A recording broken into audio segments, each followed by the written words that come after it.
y que le des like si os está gustando lo que hacemos, porque es la manera que YouTube tiene de interpretar que realmente estamos haciendo un buen trabajo, ¿no? Y hombre, pues se agradecería.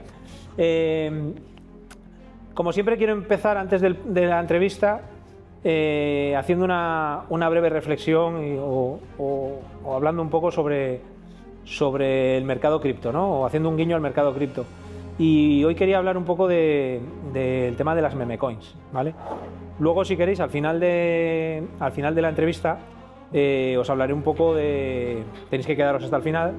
Os hablaré un poco de lo que supone la inversión en criptomonedas, lo que supone la inversión en meme coins, pero un poco la reflexión que quería hacer, pensar si hace unos años nos habrían dicho que un presidente de un país como Argentina iba a promocionar una criptomoneda en sus redes sociales, o que el mismo presidente de Estados Unidos iba a financiarse con su propia meme coin, habríamos pensado que era una auténtica locura, ¿no? Y no sé, ¿no os parece que en esta época de las redes sociales, que está todo tan conectado, se confunde, en algún momento se confunde un poco y no sabemos diferenciar entre política y entretenimiento? Parece todo una locura, ¿no? Y otra reflexión.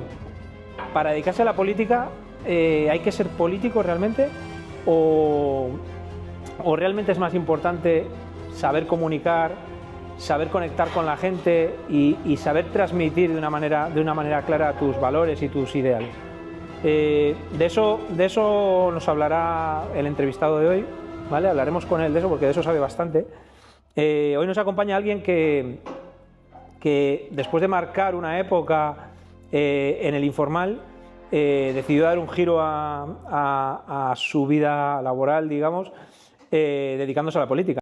Algo que sorprendió a muchos y que generó cierta controversia, pero que quizás tiene más sentido de lo que parece.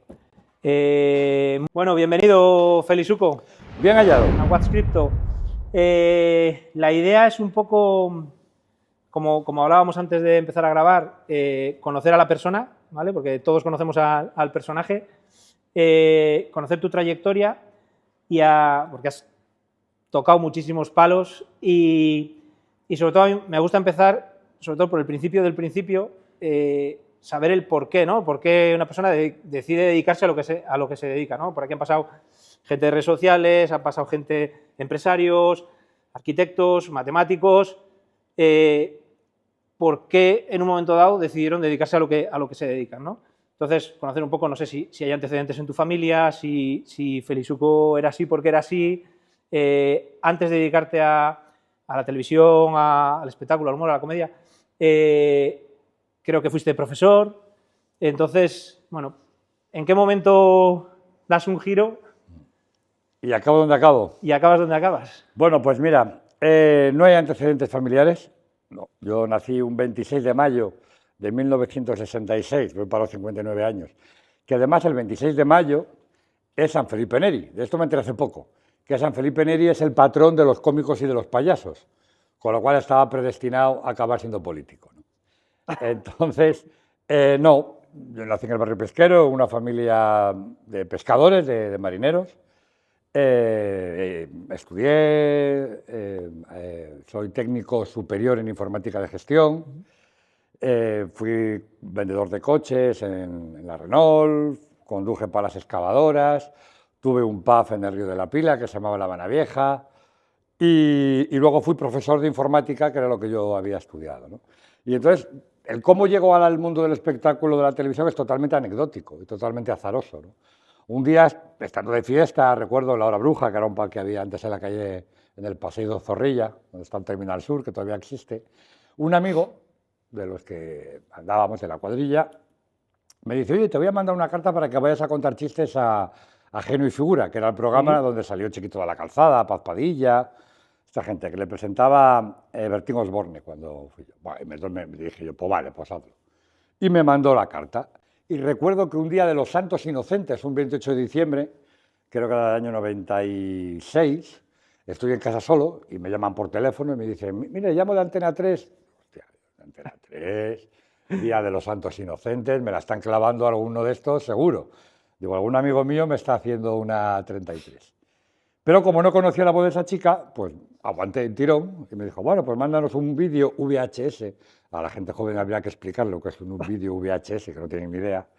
Con 10 chistes, llamas a este teléfono, te lo pasan a recoger. Y entonces yo tenía el PAFE en el Río de la Pila. Bueno, entonces cuando cuelgo, digo, me la está liando. Alguno de estos me la está liando.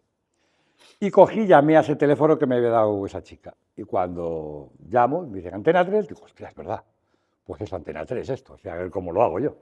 Total, que al final hice ese vídeo con esos chistes, lo hicimos en el bar, lo mandé y me llamaron para ir al concurso. Y entonces, a finales de enero del año 97, me fui a Madrid, participaban 3 personas, gané el concurso, de los 3 que participamos gané yo, me dieron un diploma firmado por Paz Padilla, me dieron 300.000 pesetas, fíjate, claro. Hacienda me quitó 75.000, me acuerdo perfectamente, y ahí quedó la cosa. Yo seguí siendo profesor de informática, seguí con mi PAF, y un año después, Tomás Sumer, que es el tío de David Sumer, de los Hombres G, la familia Sumer, me llama y me dice, oye, Félix, que yo no era Félix entonces, oye, Félix, que hay un programa que se llama El Informal, que quiero que vayas a hacer la prueba. Pues hice la prueba para presentar el programa con Javier Cámara, la hicimos Javier Cámara y yo. Luego también hice la prueba haciendo reportajes por la calle y al final pues entré en El Informal haciendo el papel de reportero, ¿no? Sí. Y a partir de ahí pues todo se disparó, porque empezamos el 13 de julio del año 98, empezó El Informal y de repente en octubre pegó un pelotazo y entonces nos hicimos súper famosos.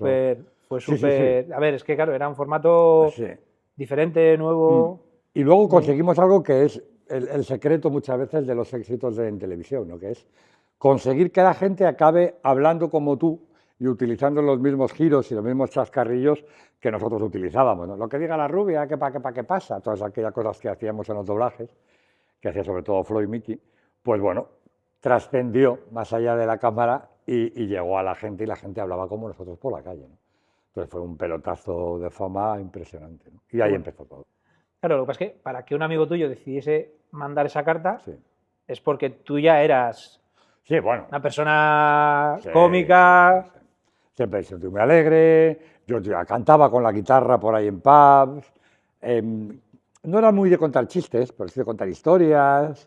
Y bueno, sí, era un tío divertido, me encantaba bailar. Y entonces, pues eso, un amigo mío lo hizo y aquí estamos. Fíjate, a veces no sabes dónde está. No. Lo decía el otro día, escuché una entrevista a los de Estopa, a David y a José, y decía David que la vida, un altísimo porcentaje es suerte.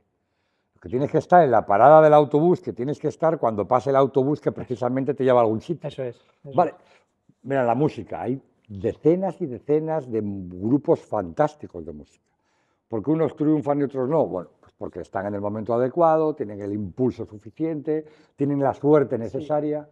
A ver, yo creo que hay un componente de suerte importante, pero al final, como también decía otro entrevistado en algún podcast que he escuchado algo, decía que vale, pero que la suerte es que la reparten a las 6 de la mañana. Sí, o sea, claro. Si no estás, si no te lo curras, al final es imposible que te toque. Sentado en el sofá está claro que no. No. Tienes que moverte, y por supuesto la preparación, el estudio, el entrenamiento, todo eso es muy positivo y evidentemente te da sobre todo la capacidad de que si una vez que has tenido suerte y has llegado a un sitio te puedas mantener en él y a partir de ahí seguir creciendo, ¿no? Decía Serrat, cuando le hablaban de componer, que decía que el 5% era inspiración y el 95% transpiración. Es decir, cuando baje la musa, que me pide escribiendo, porque si la musa me pilla de paseo tomando un helado, pues como viene se va y no consigo hacer nada, ¿no? Está claro. Sí. Y bueno, ¿cómo es esa experiencia de repente pasar a la tele, a todo ese ecosistema que, claro, nosotros vemos lo que nos llega en la pantalla, pero detrás hay mucho trabajo, entiendo que también hay unas amistades increíbles, pero también quizás muchos egos, mucho tal. ¿Cómo es vivir esa vida de la tele, Bueno, al final Claro, tú imagínate cuando un chaval de Santander, del barrio pesquero, de repente entra por el plató por los platós de Telecinco y se empieza a encontrar con María Teresa Campos, con toda la gente que entonces estaba en la televisión, pues flipaba. A mí, vamos, para mí era absolutamente inimaginable estar allí. Incluso tenía un poco de síndrome del impostor. Digo, ¿qué hago yo aquí? Si hay actores, actrices, cómicos que se están pegando y desviviendo por conseguir estar en estos lugares, y de repente un tío como yo aparece por ahí, ¿no? Le hace gracia a un señor, y aquí estoy, en la cafetería de Telecinco, compartiendo con Juan Ramón Lucas, con toda la gente que entonces estaba en la tele, ¿no? Luego lo que pasa es que a las 2 semanas se convierte en algo totalmente ordinario. Entonces, Sí, es tu trabajo. Entonces, no lo valoras más allá de la repercusión que tiene cuando sales a la calle, pero lo que era el trabajo en sí, muchas horas de trabajo, mucho curro, porque la tele lleva muchísimo curro. El Informal era un programa en directo, que a veces los guiones nos los daban 10, 15 minutos antes de empezar el programa, con lo cual teníamos que improvisar muchas veces porque se nos olvidaba el guión. Entonces, bueno, conseguimos hacer un grupo de gente que nos llevábamos muy bien, que nos apreciábamos, que nos respetábamos, ¿no? Pero sobre todo lo más chocante fue la fama en la calle. Claro, hay que pensar que estamos hablando del año 98. No existía la 4, no existía la Sexta. Entonces nos veía un 24, un 28, un 22% de audiencia. O sea, 4 millones de media al día, de lunes a viernes, con picos de 8 o 9 millones de personas, ¿no? No había redes sociales. Que están ahora compitiendo más o menos en eso, en 4, el hormiguero y la revuelta más o menos en eso, en 4 millones. No, menos. Ahora, porque ahora te dicen espectadores únicos. No, yo te hablo de espectadores de media. No. Ahora el hormiguero te hace 13, 14, 16, 17. Nosotros hacíamos 22, 24, 28, 30 y algo, depende de lo que hubiese, ¿no? Entonces, claro, y todos los días, te digo, de lunes a viernes, y así durante 4 años, con lo cual yo tuve que dejar de ir en metro. Yo iba a trabajar, porque el Informal se hacía en la calle. Al principio se hacía en la calle Alberto Alcocer, cerca de la Castellana. Y yo iba en metro, tuve que dejar de ir en metro, era imposible. Sí, claro, para la gente... Sobre todo la gente joven, que había mucho el programa. Entonces se firmaban autógrafos, no te pedían fotos, pues no había cámaras con selfies, fotos. No había eso. Entonces era todo el rato escribiendo, te daban un papel, pues escribe un autógrafo. Y tuve que dejar de ir en metro, sí, fue algo absolutamente tremendo. ¿Y aquí en Cantabria? Cuando venías a Cantabria... Que venía muchísimo, venía pues, 2, 3 fines de semana, venía, acababa el Informal a las 10:15 de la noche, cogía el coche y a la 1:30 ya estaba tomando alguna copa por aquí. Bueno, pues igual, era una auténtica locura, es decir, entrabas a los pubs, a los bares, a las discotecas, y al final acababas en una esquinita, rodeado de gente que te conocía, y hay una esquinita. Sí, para estar un poco tranquilo. Y luego encima de noche, que la gente ha tomado copas, tú también. Y entonces pues hay gente que se pone muy pesada, hay gente que se pone muy amable, pero claro, era muchísima presión en ese sentido, ¿no? Que yo llevaba bastante bien, ¿eh? Pero sí era una presión cojonuda. Sí, no, tiene que ser un cambio de vida radical. Es un poco lo que tal, ¿no? Al final, claro, y sobre todo ahora con las redes es mucho más. Claro, en cuanto te expones, al final estás perdiendo parte de tu intimidad, de tu vida privada, tiene que ser complicado. Ahora es más complicado, ¿eh? Porque tú antes hacías tu trabajo y punto pelota, ¿no? Y la gente por la calle pues te decía lo bien que lo hacías, ¿no? Sin embargo, ahora en las redes sociales te expones mucho más, porque haces lo que haces, pero no hay gente que te valore bien, hay mucha gente que te valora muy mal. Los haters, famosos, los haters, pues, y gente que por el hecho de ser famoso se cree la obligación a veces de insultarte, ¿no? Yo he tenido conversaciones en redes sociales que eran absolutamente demenciales, ¿no? Decir, hostia, qué buen día hace, qué buen día está la vía de Santander, ¿no? Amaneció soleado. Y había uno que te decía, pues habrá amanecido soleado para ti, pedazo cabrón. Yo, pues sí, la verdad es que sí, ¿no? Entonces, esa parte no la viví. Claro, no, cuando aquello no había redes sociales. No había redes sociales, pero sí, es verdad, claro. Además que es una conexión permanente, 24 horas, y una visibilidad mucho más... Es tremenda, ¿no? Y la gente por la calle siempre te decía cosas agradables, ¿no? Pero incluso los haters estos, que te insultan en las redes sociales, luego se cruzan contigo por la calle y te sonríen. Algunos hasta te sonríen, ¿no? O sea, pero, bueno, ese anonimato que las redes sociales, hay gente que le permite expandir de manera gratuita su estupidez sin que además nadie se lo pida. Pero bueno, así está montado. La verdad es que sí, que es verdad que muchas veces oye, ves comentarios y cosas que flipas. Sí, es alucinante. La gente se le va... Decía Einstein que había dos cosas infinitas, ¿no? El universo y la estupidez humana, y que de la primera no estaba segura, ¿no? Pues es así. Es así, es así. Vale, el informal, y en ese... ¿Cuánto tiempo dura 4 el años, informal? casi 4 años. Del 13 de junio, o julio, del 13 de julio del 98 al 5 de abril del 2002, o sea, casi 4 años, ¿no? Entonces, claro, ahí ya te conviertes casi en imagen de cadena, y entonces en esos 4 años hice de todo, o sea, desde presentar Miss España, di las campanadas, yo, en Telecinco. Bueno, Las ¿con di quién? Con Mariona Suclá, una chica que luego desapareció, no sé qué es de ella. Las di en Córdoba, en la Plaza de las Tendillas, que fue en el año 2001, creo. No sé si creo que 2001. Creo que 2001, sí. El paso de 2001 a 2002, creo que fue ese, o del 2000 a 2001. No lo recuerdo exactamente, pero vamos, di las campanadas. Y luego hice un montón de programas con Carlos Sobera, Cruz y Raya, con Paula Vázquez, Fort Boyard, que era un programa de verano. Hice un montón de participaciones, de apariciones en todos los programas de la cadena, en Pasapalabra, en Quieres ser millonario, cuando iban famosos.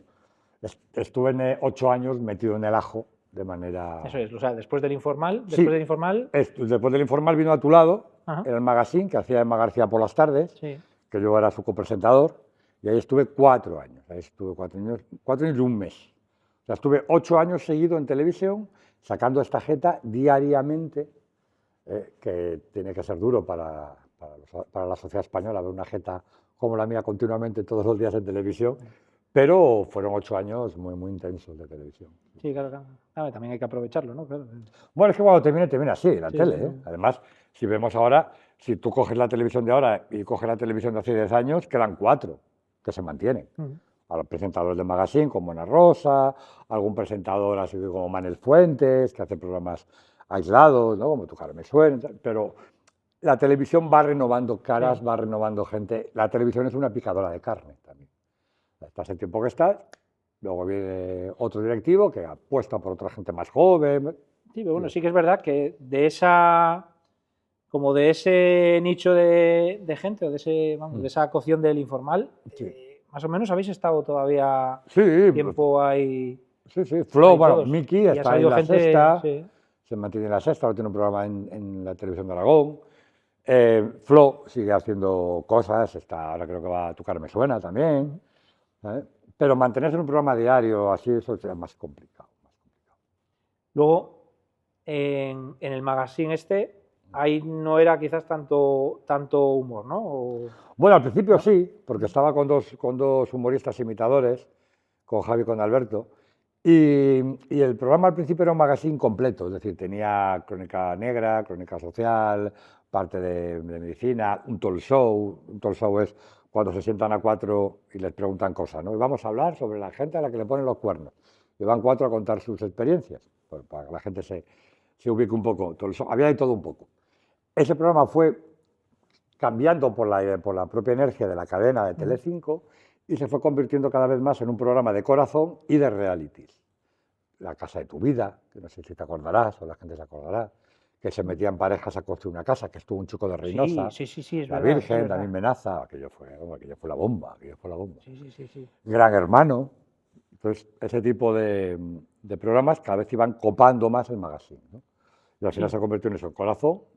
Sí, la verdad es que Telecinco y- es, ahora mismo, no sé, para mí es puro eso, puro series o programas de eso, Gran Hermano, La Isla de tal, no sé Sí, qué. Supervivientes. Sí. Cuando estaba yo era una cadena muy distinta. Estaba Caiga quien caiga, había series muy importantes como El Comisario, Periodistas, Médico de Familia. Joder, Médico de Familia. Estaba La Campos por la mañana, estábamos nosotros por la tarde, o sea, era distinto, ¿no? Pero sí es verdad que los realities iban copando cada vez más tiempo y más espacio en la programación y te tenías que adaptar a eso, ¿no? Y ahí estuve pues esos 4 años. ¿Qué te parecen todos estos realities como La Isla de las Tentaciones y... Bueno, es que hay realities y realities. La Edad de las Tentaciones me parece absolutamente demencial, pero me parece súper divertido. Lo veo muy poco, por decir casi nada. Lo veo casi por obligación, porque en alguno de los monólogos sí que tienes, que estoy haciendo ahora, pues sí que meto cosas de la Isla de las Tentaciones. Sí, porque es al final, tienes que documentar. claro, porque al final es de lo que la gente habla, ¿no? Porque hay gente que no lo ve en la televisión, pero luego lo ve a través de vídeos en TikTok y en Instagram. O sea, todo eso está súper invadido de este tipo de Montoya. O sea, Montoya, ¿quién no conoce a Montoya ahora? De Montoya ha sido terrible. ¿Dónde vas, Montoya? Además, ir a la Isla de las Tentaciones apellidándote Montoya. Dijo, Montoya, que tu novia se está comiendo otra bandeja de canapés. Entonces, bueno, pues estoy al tanto de eso porque lo necesito para las cosas que hago en comedia, ¿no? Pero bueno, a mí ni me importan, ni me molestan, ni me produce... Mira, esto lo decía Javier Capitán. No hay mayor acto democrático que el mando a distancia de la tele.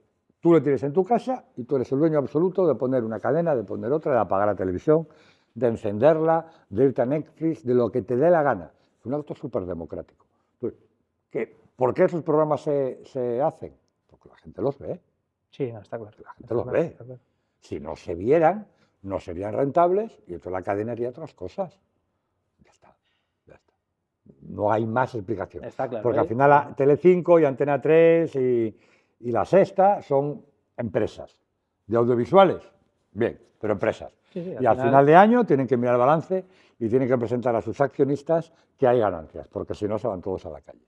Sí. Y cuando siguen haciendo esto es que... Sí, lo que pasa es que, bueno, parece como que tienen un poco a la sociedad como anestesiada con estas cosas y no están a otras cosas ni a formarse en otras cosas. Ni sí, pero... Da la sensación de que es un contenido como muy...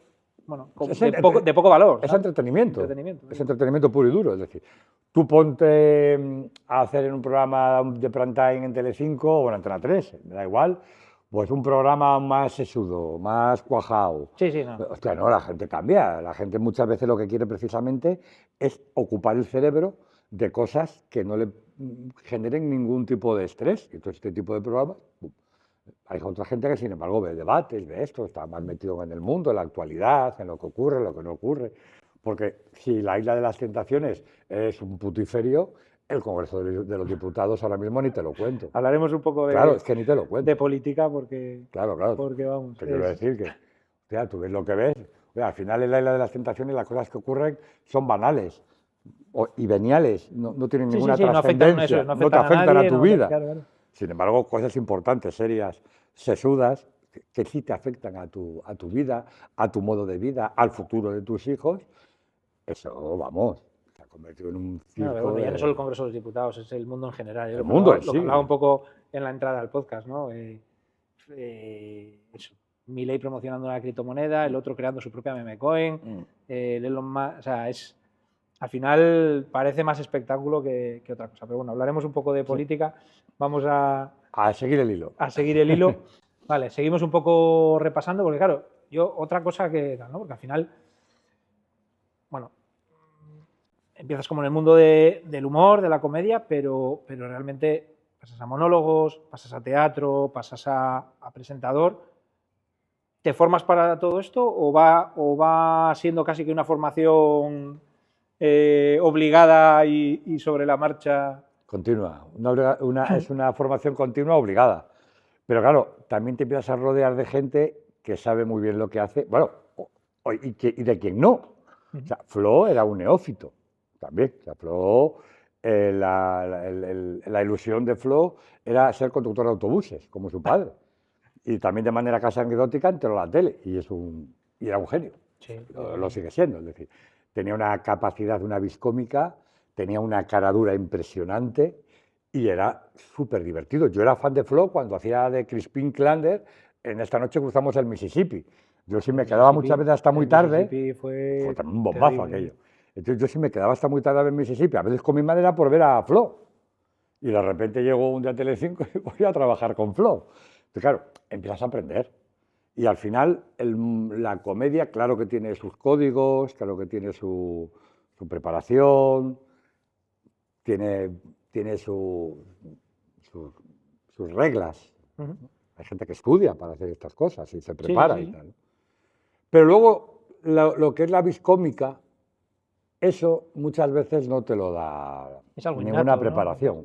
Si eres gracioso porque eres gracioso, para cierta gente, pues no eres gracioso para todo el mundo, claro. Sí. Pero si tienes ese toque de, esa chispa, ese duende que dicen los andaluces, y eres gracioso, pues eres gracioso.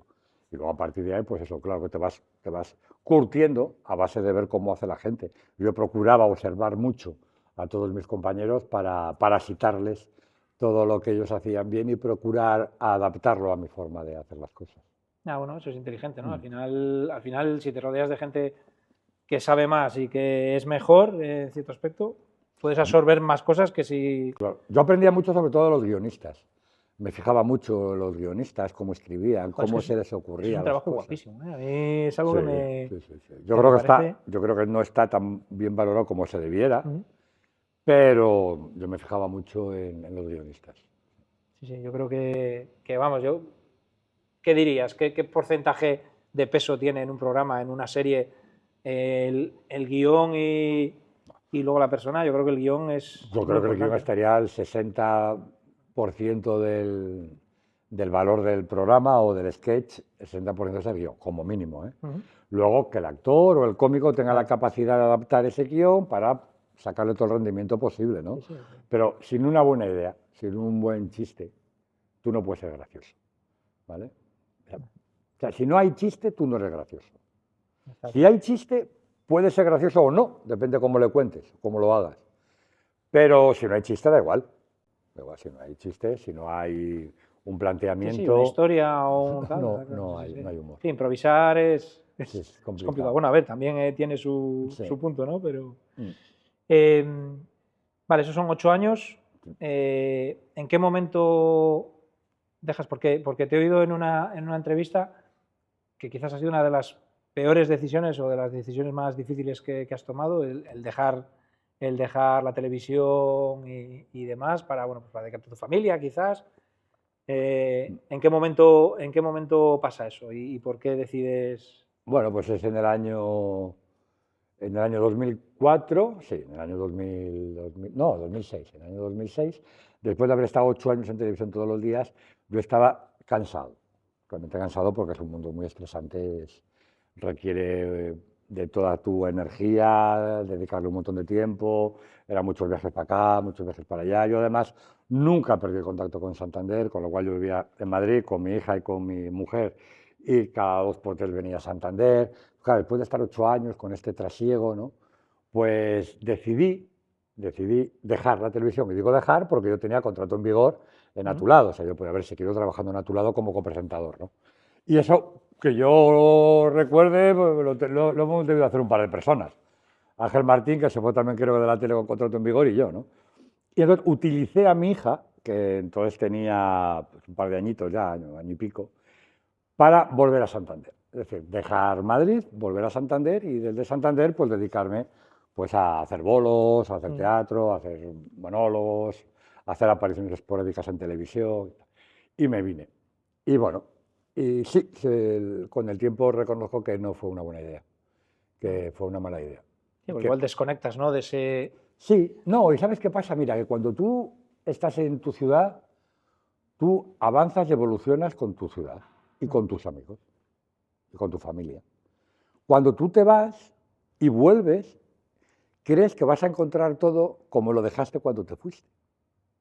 Es una sensación muy extraña, ¿no? Pero claro, han pasado 8 años. Y entonces te das cuenta que tus amigos se han casado, tienen hijos, ya no salen, ya las cosas son distintas, se dedican a otras movidas.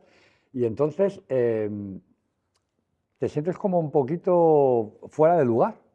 Vuelves a tu Cuando sitio. ya tenías tu vida creada también en Madrid. En Madrid yo tenía ya otra, ya tenía yo mi círculo, ya tenía yo allí montado mi historia y mi vida, y vuelves aquí y entonces te das cuenta de que las cosas no eran como cuando te fuiste. Aunque hayas estado viniendo. Claro, cuando vienes de fin de semana, vienes de fiesta. No vienes al rato bueno. ¿no? Claro, te vas a tomar las rabas, esta noche sales a cenar, te tomas una copa, vuelves, te vas para Madrid. Entonces, el fin de semana, pues todo el mundo tiene su ocio. Pero cuando vienes aquí, te instalas aquí, te das cuenta que lo que es la vida pura y dura y cotidiana de la ciudad es muy distinta como tú la tenías en la cabeza. O sea, te has quedado atascado mentalmente 8 años atrás y tus amigos y tu familia evidentemente han ido evolucionando, ¿no? Han ido cambiando, han ido modificando su vida. Y fue duro, fue una adaptación, fíjate, readaptarte a tu lugar, a tu sitio, a tu casa, a tu hogar, no fue fácil, no fue fácil. Me acuerdo que nada más llegar aquí me fui a Mira quién baila, o sea, que yo seguía haciendo un montón de cosas, ¿no? Pero recuerdo que, claro, que yo antes decía, pues me bajo al bar a jugar al mus. Pero bajaba al bar y no había la gente con la que yo jugaba al mus. Incluso había bares a los que iba que ya no existían. ¿Sabes? Ah, pues me voy a tomar unos mejillones a la mejillonera. Que ahora sí, pero o sea, ya no existe la mejillonera, ya no había la mejillonera. Ya no era lo mismo, nada era lo mismo. Sí, Todo había cambiado. Un Y eso, mazazo de repente. claro, eso costó un poquito, ¿no? Y yo creo que me tenía que haber. Ahora con el paso me he dado cuenta tarde, ¿eh? Así todo quizás la calidad de vida de vivir aquí en Santander, en Cantabria, es diferente, ¿no? Bueno, no sé, a mí por lo menos una gran ciudad como Madrid me gusta para ir y volver, ¿sabes? No sé, como que la calidad de vida que tenemos aquí es diferente. ¿O a ti te gusta ese...? Sí, bueno, a mí me gusta Madrid. No, a mí Madrid me gusta mucho. Pero la calidad de vida de Santander no tiene nada que ver. Yo cuando me despertaba en casa de mis padres de niño, abría los ojos y lo primero que veía era la bahía de Santander. Porque mi padre se compró ese piso allí para ver pasar los barcos de pesca cuando entraban al barrio. Entonces, mi imagen es la bahía de Santander. Y para mí, pasear por el Paso Pereda, por la bahía, es lo más grande del mundo. Y por aquí, por el Sardinero. No, para mí no hay nada mejor. Además, yo soy muy santanderino. Porque toda mi familia es de Santander. Yo no tenía pueblo. Algo que también me comía mucho la cabeza. Porque llegaba el verano y pues me voy a Villarcayo, pues yo me voy a Celaya, uno se va a Potes, yo me voy a Valladolid. Bueno, los madrileños todos se van. Pero mis compañeros tenían pueblo, porque su abuela era de no sé dónde, pues me iban de Reynosa, la mía de Potes, la mía es asturiana, entonces se iban en verano a sus pueblos. Yo no, porque toda mi familia era de Santander, yo solo tenía familia y poca en Barcelona, y poquita, muy poquita. Entonces, yo siempre estaba en Santander. Yo, mis veranos, era Santander. Como entonces no se viajaba, no como los niños de hoy en día, que cogen un vuelo y se van a Roma por 60 euros. Entonces, yo era muy santanderino. O sea, yo he estado muy pegado a la ciudad continuamente desde niño, ¿no? Entonces, para mí Santander es lo más en ese sentido. Sí. Y la calidad de vida y cómo se vive aquí, los tiempos. Me da una anécdota. Yo vine una vez de Madrid, entonces tenía un amigo mío, pobre que en paz descanse, Joaquín, que era entrenador de baloncesto. Y entonces yo le llamo y le digo, ¿dónde estás? Digo, estoy en Torrelavega, en el pabellón Habana Vieja, estoy entrenando, acabo en media hora. Digo, pues te voy a buscar. Y me dice, ¿cómo vas a venir a buscarme a Torrelavega? ¿Estás loco? Claro, era la capacidad de medir del santanderino era esa. Sí. Es que yo cuando salía de mi casa, que vivía al lado de Telecinco, y me bajaba a la Puerta del Sol, tardaba 40-45 minutos en coche. Cuando tardaba eso, había tardado 1 hora y media. Entonces, para mí a Torrelavega eran 20 minutos, 25 minutos. ¿Sabes? Entonces, claro, cambia el concepto del tiempo, de la medida y del espacio, dependiendo si estás en Madrid o en Santander. Muy diferente, sí. Yo tengo compañeros y amigos que viven y trabajan en Madrid, y es eso, es que ir por la mañana a la oficina, es más, te supone el ya no volver a casa. O sea, el quedarte en la oficina trabajando, llevar la comida, volver a casa a las tantas de tal, y es que aquí... Sí. O sea, el tiempo es distinto. O sea, la hora en Santander tiene 60 minutos, en Madrid tiene 32. Entonces, tienes que adaptarte a ese ritmo de vida, ¿no? A mí me gusta, ¿eh? Porque además yo también viví en Madrid desde una posición bastante más cómoda. O sea, yo no me tenía que levantar a las 6 de la mañana para recorrerme 1 hora y media en coche para llegar a mi puesto de trabajo, chuparme atascos en la M30, la M40, la Castellana. No, yo me levantaba de la cama tranquilamente a las 8:30, a las 9, 9:30, y empezaba a trabajar a las 11, porque el informal era por la noche. Sí. O sea, que yo no me comía ese estrés laboral que tiene que comerse cualquier currito, ¿no? La vivía de una manera distinta. También la vivía luego por las noches, era guapo, era joven, tenía pelo, tenía dinero, era famoso. O sea, yo vivía aquel Madrid de principios de los años 2000 con Miki, por ejemplo. Pues, disfrutábamos un huevo, ibas a una discoteca, te llevaban a la zona VIP, te regalaban las bebidas, era la atracción. O sea, yo viví en Madrid de una manera muy distinta, muy apetecible, muy lujuriosa. Sí, además, claro, en aquella época era de eso, de 4, porque ahora yo creo que toda la gente que está en redes sociales, todos tienen más o menos esas vidas, esas tal, les invitan a tal. Yo creo que hay más gente viviendo esa vida. Sí. Pero cuando aquello... éramos menos, sí. Ahora, menos, como dicen los políticos pijos, se ha democratizado, ¿no?, el ascenso social, ¿no?, o la repercusión social, se ha democratizado. No, y encima Ahora hay mucha más gente. que se vive mucho mejor, yo creo que Sí. yo creo que cada vez vivimos mejor. Sin duda. Aunque la gente... Claro. Yo Nos creo- quejamos, porque hay que quejarse, Sí, es la manera de seguir avanzando, la queja, pero se vive muy bien. Coño, no nos falta de nada. ¿Tu mujer la conoces en Madrid en esos años No. o ya Hablo con Santander. era de aquí? La conozco en junio, un 16 de junio, en un bar que ya no existe, más arriba de la Bombi. Ahora es una tasca mexicana, no recuerdo cómo se llamaba ahora. Ahora es una tasca mexicana. Y allí la conocí, sí. Y una noche, con unos amigos, tenemos unos amigos ¿En comunes. ese tiempo o antes de...? No, en el año 2000, estaba viendo el año informal, 2000. estaba viendo el informal, el año 2000. Y nos conocimos una noche en el año 2000 y 25 años juntos que llevamos. Fíjate, Sí. que no es poco. Bueno, ¿Tienes? luego, además, nos conocimos en junio y luego ella se vino con Madrid, se vino a Madrid en septiembre conmigo y ella es peluquera, tiene aquí una peluquería en Santander, en Cuatro Caminos, y se fue a Madrid a trabajar. Consiguió trabajo allí en una peluquería súper guay, súper de moda entonces, y 25 años después ahí seguimos. Fíjate, me casé con una peluquera. En vez de casarme con una quiromasajista o algo así para sacarla partido, digo yo, ¿no?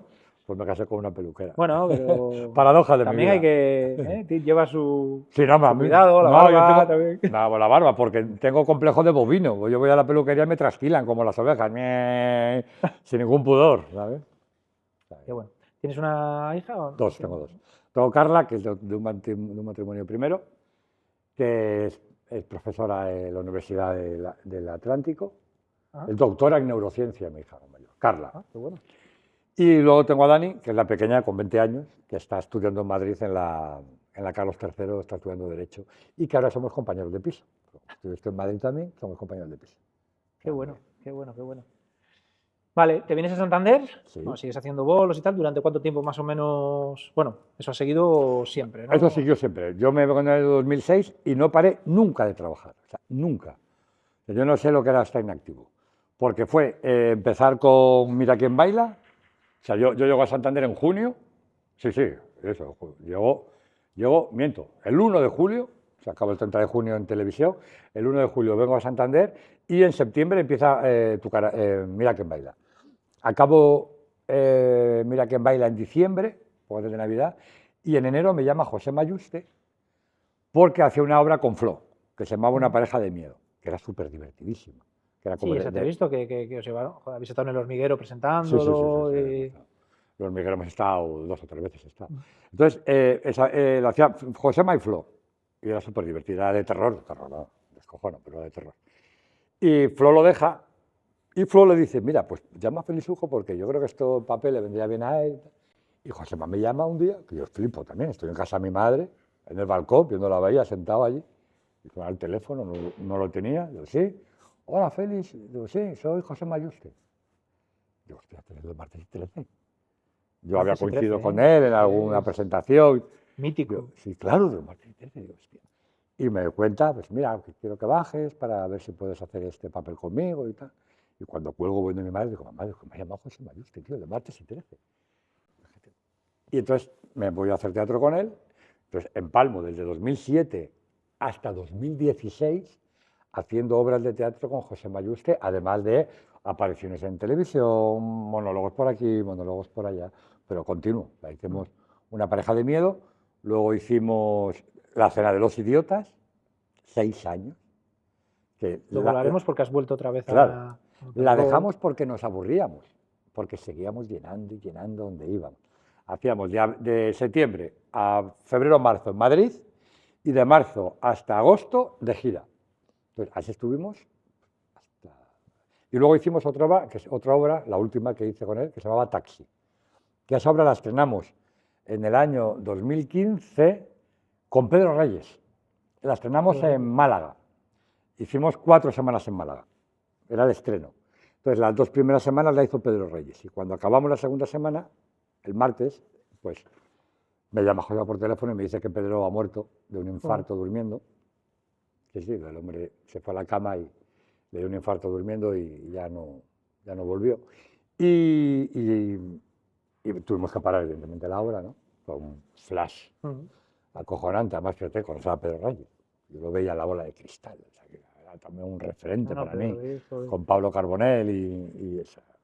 Bueno, pues estuve trabajando 2 semanas con él, bueno, estuvimos ensayando bastantes semanas previamente, era un fenómeno, el papel le venía, era para él, era su papel, era un dedal para él ese papel. Pero bueno, la vida tiene estas cosas y paramos y luego pues cambiamos de actor y seguimos con Taxi. Y así hasta 2016. 2016. ¿Y en qué momento, y nos metemos en pomada, En harina. en harina, en qué momento decides dedicarte a la política? Yo siempre he estado bastante vinculado a los temas políticos y sociales porque me gusta. De hecho, yo ya estando en Telecinco escribía muchos artículos en varios periódicos de aquí de Santander, en Gente, en El Mundo, que hubo una edición en Cantabria, pues yo también escribía, y además era cañero, era muy cañero. Siempre he sido bastante poco comedido muchas veces en mis expresiones, entonces, bueno, pues daba mucha caña, ¿no? Y siempre he estado interesado en la política. Entonces, en 2015 es la aparición casi de Podemos, de Ciudadanos, el movimiento independentista en Cataluña se empieza a disparar, se les empieza a ir la pinza, y entonces, bueno, pues un día estando en casa, en el sofá de casa, pues pienso que está muy bien estar en el sofá de casa, pero que podría dar un paso más allá y afiliarme a algún partido para intentar cambiar las cosas, porque de eso debería tratar la política, de cambiar las cosas, de mejorar las cosas, sobre todo la vida de la gente. Sí. De eso debería ser. Bueno, entonces había aparecido un partido que se llamaba Ciudadanos, yo soy liberal, liberal progresista, no soy liberal puro, pero yo soy liberal, y me gustaba el líder que tenía, me gustaba lo que planteaba, y entonces me afilié, pero de manera silenciosa al partido. Por a través de internet, Sí. Me afilié, nadie se enteró. Eso fue en 2015. En 2015 son las elecciones, que gana Mariano Rajoy, pero sin mayoría absoluta, y que no forma gobierno porque no consigue los apoyos necesarios, ¿no? Que es cuando Albert Rivera llega al pacto del abrazo con Pedro Sánchez. Que la gente no sé si pensará que estoy hablando de la prehistoria, pero no, eso fue en el año 2016. Sí, no hace tanto, ¿no? No hace tanto, no, hace 8 años. Entonces, bueno, pues se tienen que repetir las elecciones. Entonces se enteran que yo estoy afiliado aquí en Cantabria. Y el secretario de organización, Fran Hervías, cuando se enteran de que yo estoy aquí afiliado en Cantabria, hay que repetirse las elecciones y Ciudadanos decide quitar al candidato que había, a Carlos Prat, que había sacado el diputado en las elecciones de diciembre de 2015, y sustituirle por mí.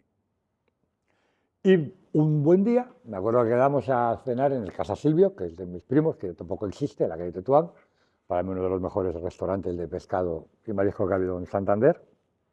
¿Son mis primos? Sí, pero lo digo también con pura objetividad, aunque fueran mis primos. Y allí yo pensé que me iban a ofrecer, porque había jaleos internos, como en todos los partidos, siempre hay jaleos internos. Pensé que me van a ofrecer algo aquí en Cantabria o algo así, ¿no? Y entonces de repente me sueltan que sí quiero ser candidato al Congreso de los Diputados.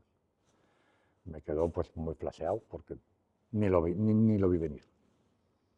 Y entonces, pues, bueno, llego a casa, me siento en un sofá, empecé a darle vueltas. A mí la política, insisto, siempre me ha gustado, me parecía un momento histórico el poder ser partícipe además de... Sí, joder, además de un partido como Sí, sí. Ciudadanos que Bueno. tuvo un momento Sí, bueno, un muy momento potente. súper álgido. Y entonces hablo con mi mujer como siempre me dice que haga lo que me pida el corazón, y entonces decido dar el paso a la política. Entonces yo estaba haciendo Taxi con José Mayuste.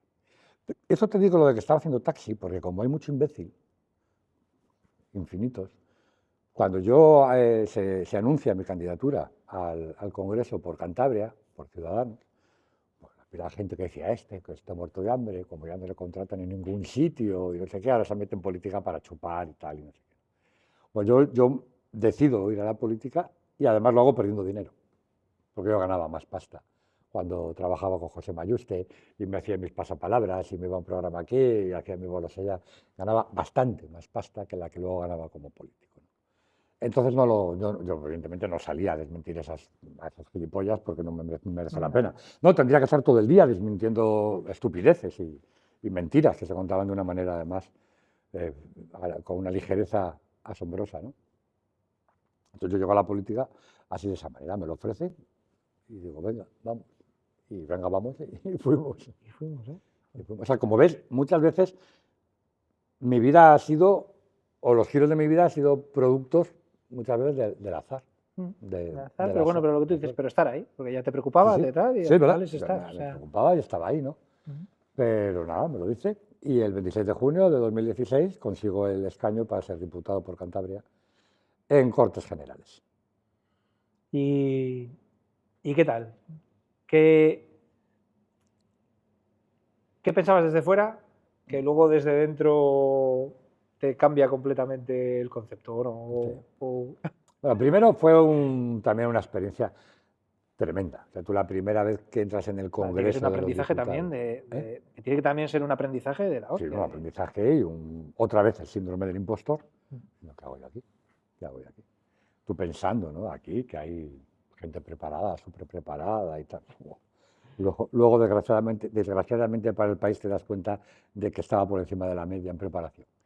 Pero cuando tú entras al hemiciclo, sobre todo al hemiciclo, ¿no? Con los reyes católicos ahí presidiendo, con los tiros de tejero, más pequeño de lo que uno cree, que es lo que primero piensa todo el mundo cuánto el hemiciclo hay.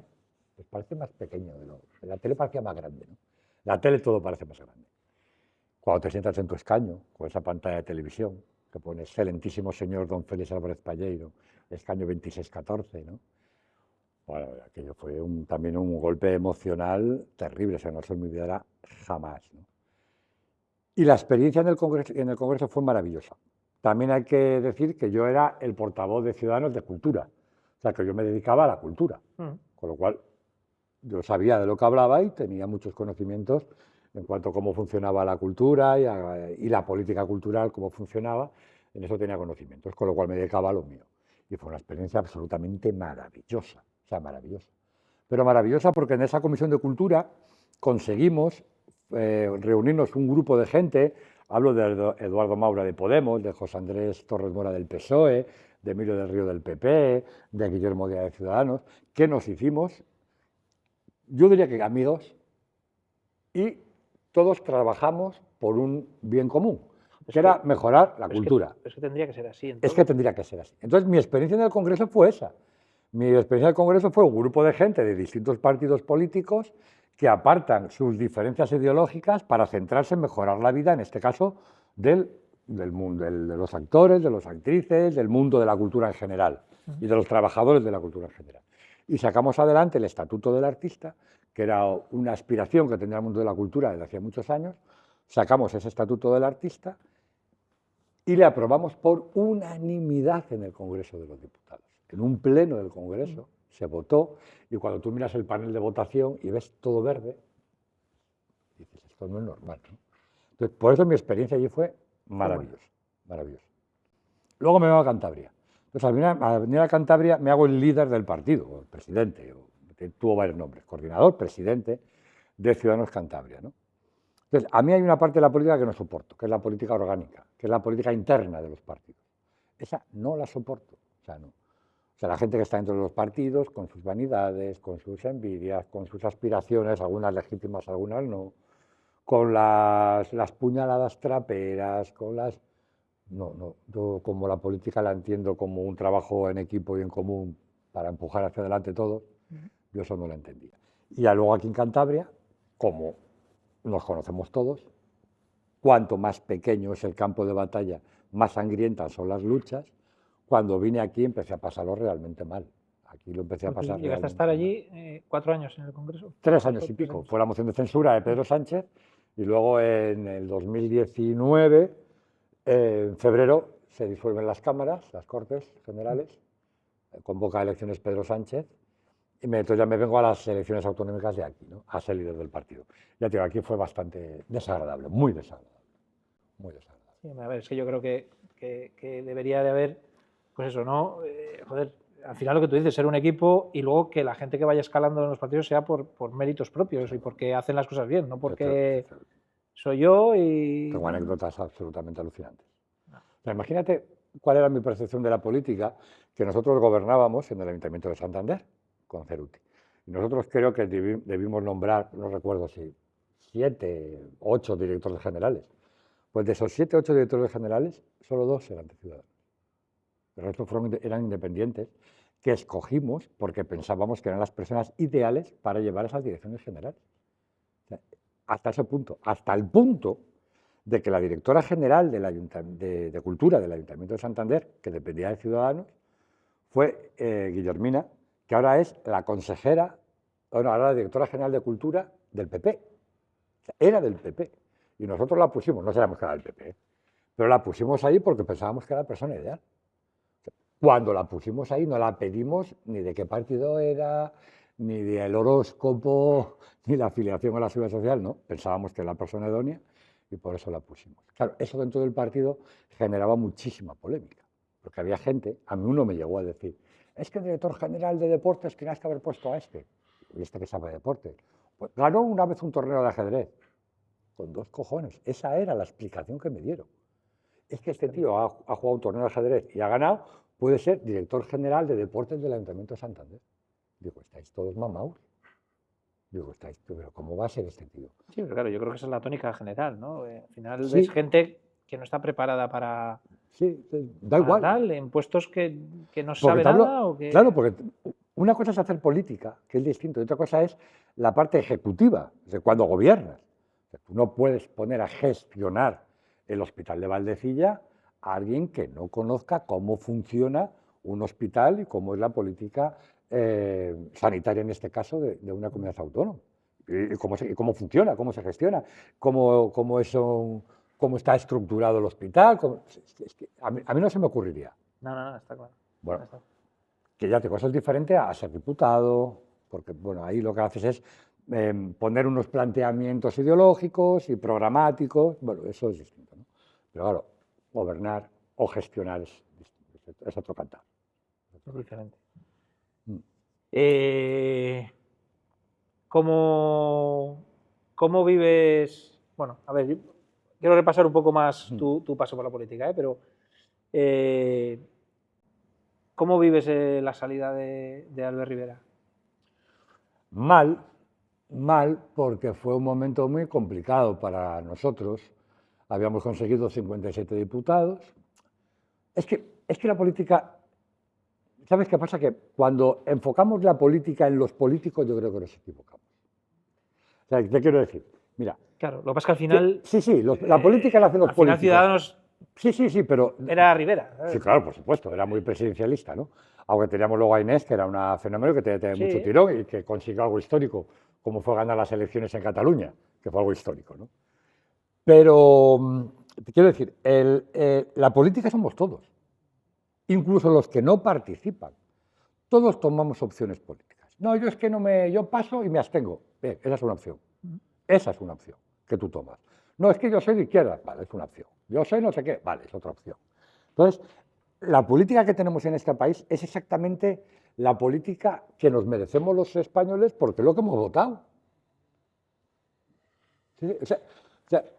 Sí, si diésemos por bueno el sistema de votaciones y el sistema... Vale, todo eso podemos modificar. Nosotros queríamos cambiar la ley electoral, el sistema de votaciones, que fuera más proporcional. Bien, todo eso es discutible y se puede avanzar. Pero incluso con este sistema tenemos la política y los políticos que se merece la sociedad, que es lo que nos votan. Incluso cuando me votaban a mí, pues yo era el político que yo había salido elegido porque me había votado la gente. O sea, yo no fui al Congreso de los Diputados de mi mano mayor. A mí me votaron una serie de cántabros lo suficientes para que yo fuera. Luego lo haría mal, lo haría peor, lo haría mejor. Ellos se arrepentirían de haberme votado o no. Vale, es otra historia. Pero la política la hacemos todos.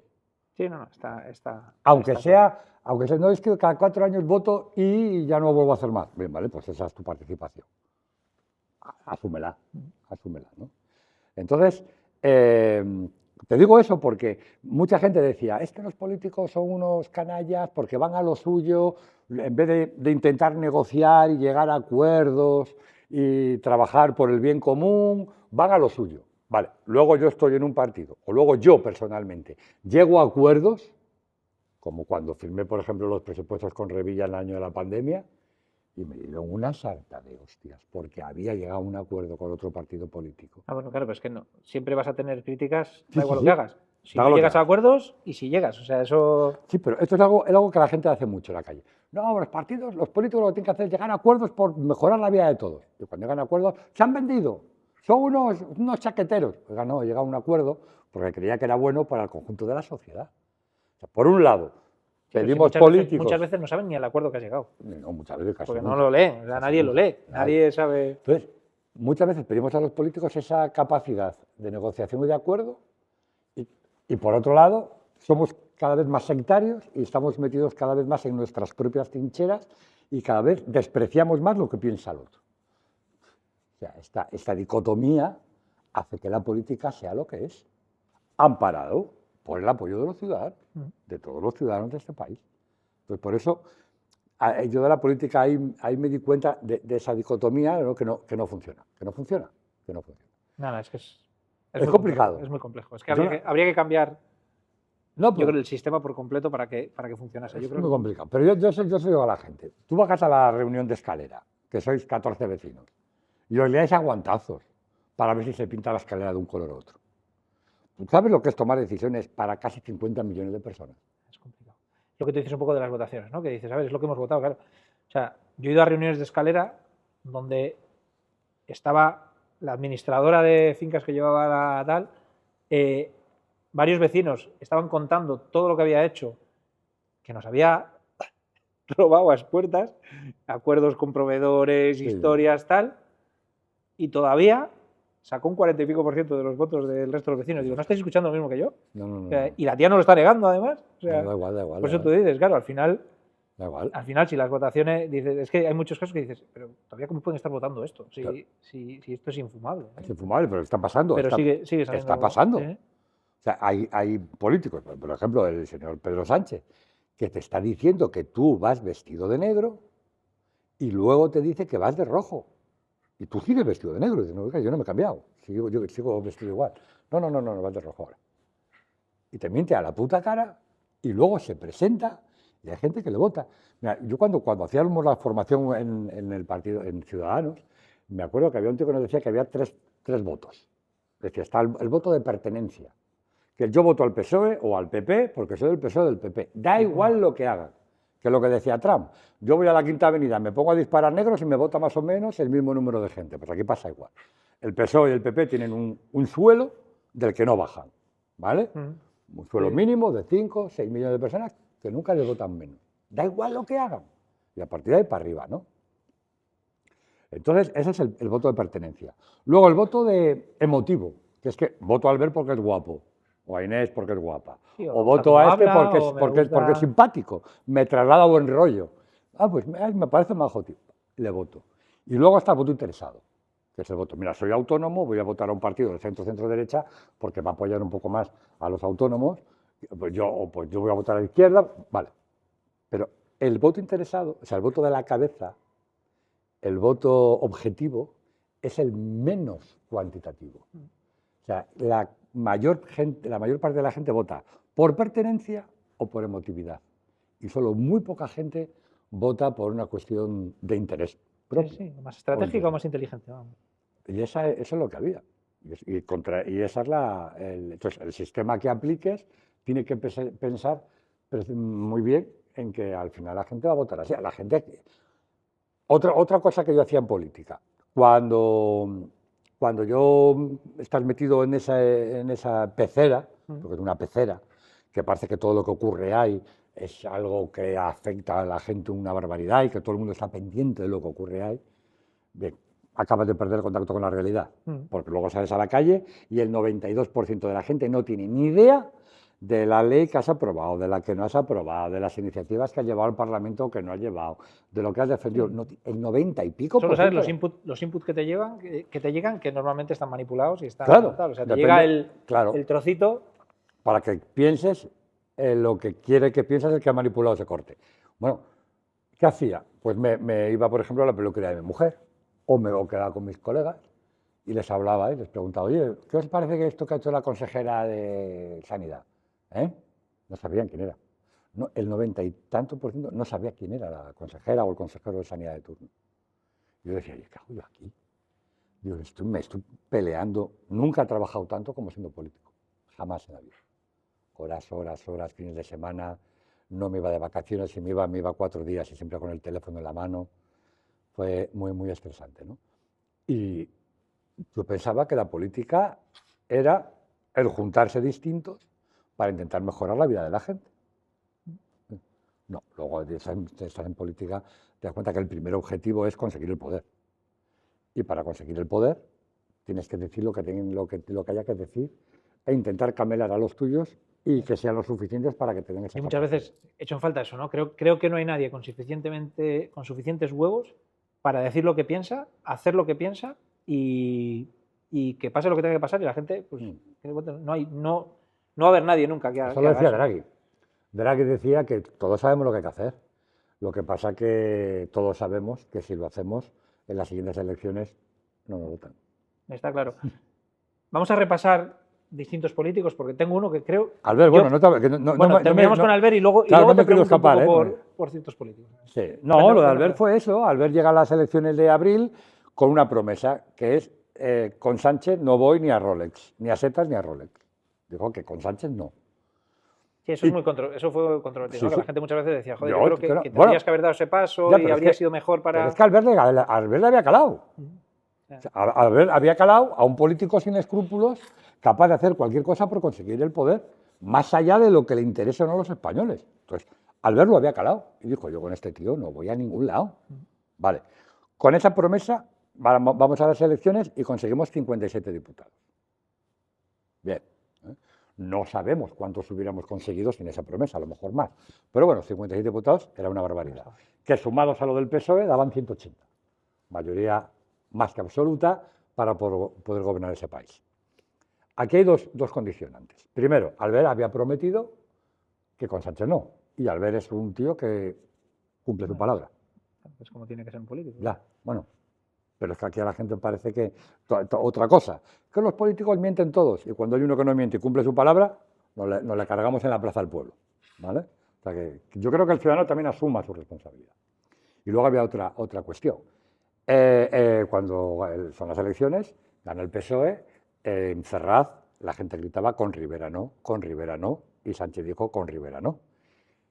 Y la tercera, Sánchez jamás en la vida Sánchez hubiera aceptado a Albert Rivera de vicepresidente y a Ciudadanos en el gobierno, porque no le hubiéramos permitido hacer ciertas cosas que luego ha hecho. Porque la política económica hubiera sido totalmente distinta. Porque la política territorial hubiera sido totalmente distinta. Y Sánchez no hubiese permitido que Albert Rivera, como vicepresidente, estuviese por detrás agarrándole de las pelotas e impidiéndole hacer las cosas que se ha hecho luego. Sí, claro, necesitaba... Que la política económica de Ciudadanos era totalmente distinta a la del PSOE. Reducción del Estado, vigilar la deuda, el déficit, ese tipo de cosas. Claro, subvenciones a tomar por saco. Claro, eso el Partido Socialista no lo había permitido nunca. Aquí hay ese choque de trenes. Albert cumplió su palabra y por otro lado el PSOE jamás. De hecho, el candidato a presidente era Pedro Sánchez, con lo cual es lógico que si tú quieres gobernar seas tú quien lance las propuestas. Oiga, y nos hubiera puesto en un brete. Si Sánchez hubiera dicho, yo quiero sentarme con Albert Rivera a ver si hay posibilidades de llegar a un pacto, que es lo que tenía que haber hecho, porque él es el que tiene que hacer esas negociaciones, no Albert. Si aquí dimos la vuelta a todo, se dio la vuelta completamente a todo. Entonces se responsabilizó a Albert de lo que tenía que haber hecho Pedro Sánchez. Vale. Llega la investidura, que era en julio, pues el 26 de julio o algo así de ese año, que es el famoso discurso de Albert Rivera, el de hay una banda, hay un plan, le hemos pillado al señor Sánchez. Y la banda son todos estos, y usted pretende perpetuarse en el poder durante 12, 14, 16 años. Y para eso tiene este plan y esta banda, que luego se viralizó, y de hecho se sigue ocurriendo hoy en día, ¿no? Y luego hay, por un quítame esas pajas, entre Pablo Iglesias y Pedro Sánchez, no se pusieron de acuerdo, una tontería que fue una excusa que utilizaron para ir a nuevas elecciones, ¿no? Porque son malos, pero no son tontos, no son gilipollas. Y a pesar de que el PSOE en las siguientes elecciones, que eso que hubo que repetir, perdió 700.000 votos, a nosotros nos aniquiló. Nos aniquiló. ¿Qué hizo Albert? Cosas que también, yo flipo, con mucha gente flipo. Me han dicho, es que Albert cogió, se fue y nos dejó tirados. No. Albert se presentó en las elecciones y después de sacar 57 diputados, sacó 10, se dio cuenta de que el fracaso había sido acojonante, asumió la responsabilidad, dio un paso a un lado y otros vendrán que bueno te harán, decía el refrán. Pues había gente que decía, es que encima se va. Nos quejamos de que hay políticos que no dimiten, claro, sí, que no asumen las responsabilidades, y cuando hay uno que las asume, sí, pues claro, pues que claro, yo creo lo que piensa la gente común no es que el político tiene que dimitir cuando la caga, y en ese caso, Albert, bueno, habían sido unas malas elecciones, pero no había 57-10. No había hecho nada malo por lo que dimitir, que es que luego resulta que los que realmente hacen cosas mal hechas no dimiten. Ya. Y este todavía tenía todo por demostrar, ¿no? Sí. Y bueno, sí que es esa sensación de decir, joder, es que se han muerto Ciudadanos. Porque, sí. Bueno, luego yo voy por la calle todavía ahora, y tal como está el panorama político, y digo, joder, pues es que fue una pena el Ciudadanos, ahora seríais muy útiles. Digo, pero si nos habéis hecho vosotros, los que nos claro, si no has sacado votos, que nos vota la gente, es que es la gente la que vota. Entonces, claro, y luego también podemos hablar de todo el aparato mediático que existe. Sí, bueno, claro. Entonces, no, que sí, que a mí me contaban, no, porque hay gente dentro del PSOE que sí quiere ese pacto con Ciudadanos. Digo, pero que el PSOE no es nadie, que aquí el único que pinta algo es Pedro Sánchez, que se ha cargado a Felipe González, a Guerra, se ha cargado a todos, aquí es Pedro Sánchez, no, porque la vieja guardia, si la vieja guardia no pinta nada, si Sánchez se los ha cargado a todos. Y Sánchez no hubiera pactado nunca con Albert, y Albert nunca con Sánchez. Pero Albert porque se dio cuenta de quién era este personaje. Y dijo, yo no pacto con un sociópata de esta categoría que va a hacer cualquier cosa con tal de mantenerse en el poder. Y la razón, el tiempo le ha dado la razón. Que no quiera verlo, que no lo vea. Y que siga metido en su trinchera. Porque es que a mí me da igual. Ahora ya, que ya estoy alejado de la política hace tiempo, es que me la traen al pairo los unos y los otros. De hecho, entré en Ciudadanos porque no creía ni en los unos ni en los otros. Porque son los mismos. Y es que realmente es necesario los unos y los otros. Es que es lo que hay. Yo es que no sé si es necesario o no. ¿Pero ¿tiene sentido? Pues el sentido que tiene la democracia actual. Es lo que hay. Es una forma de gobernarnos. Está la autocrática, aunque esto cada vez se parece más a una autocracia. Está la autocrática, está la democracia, están las dictaduras.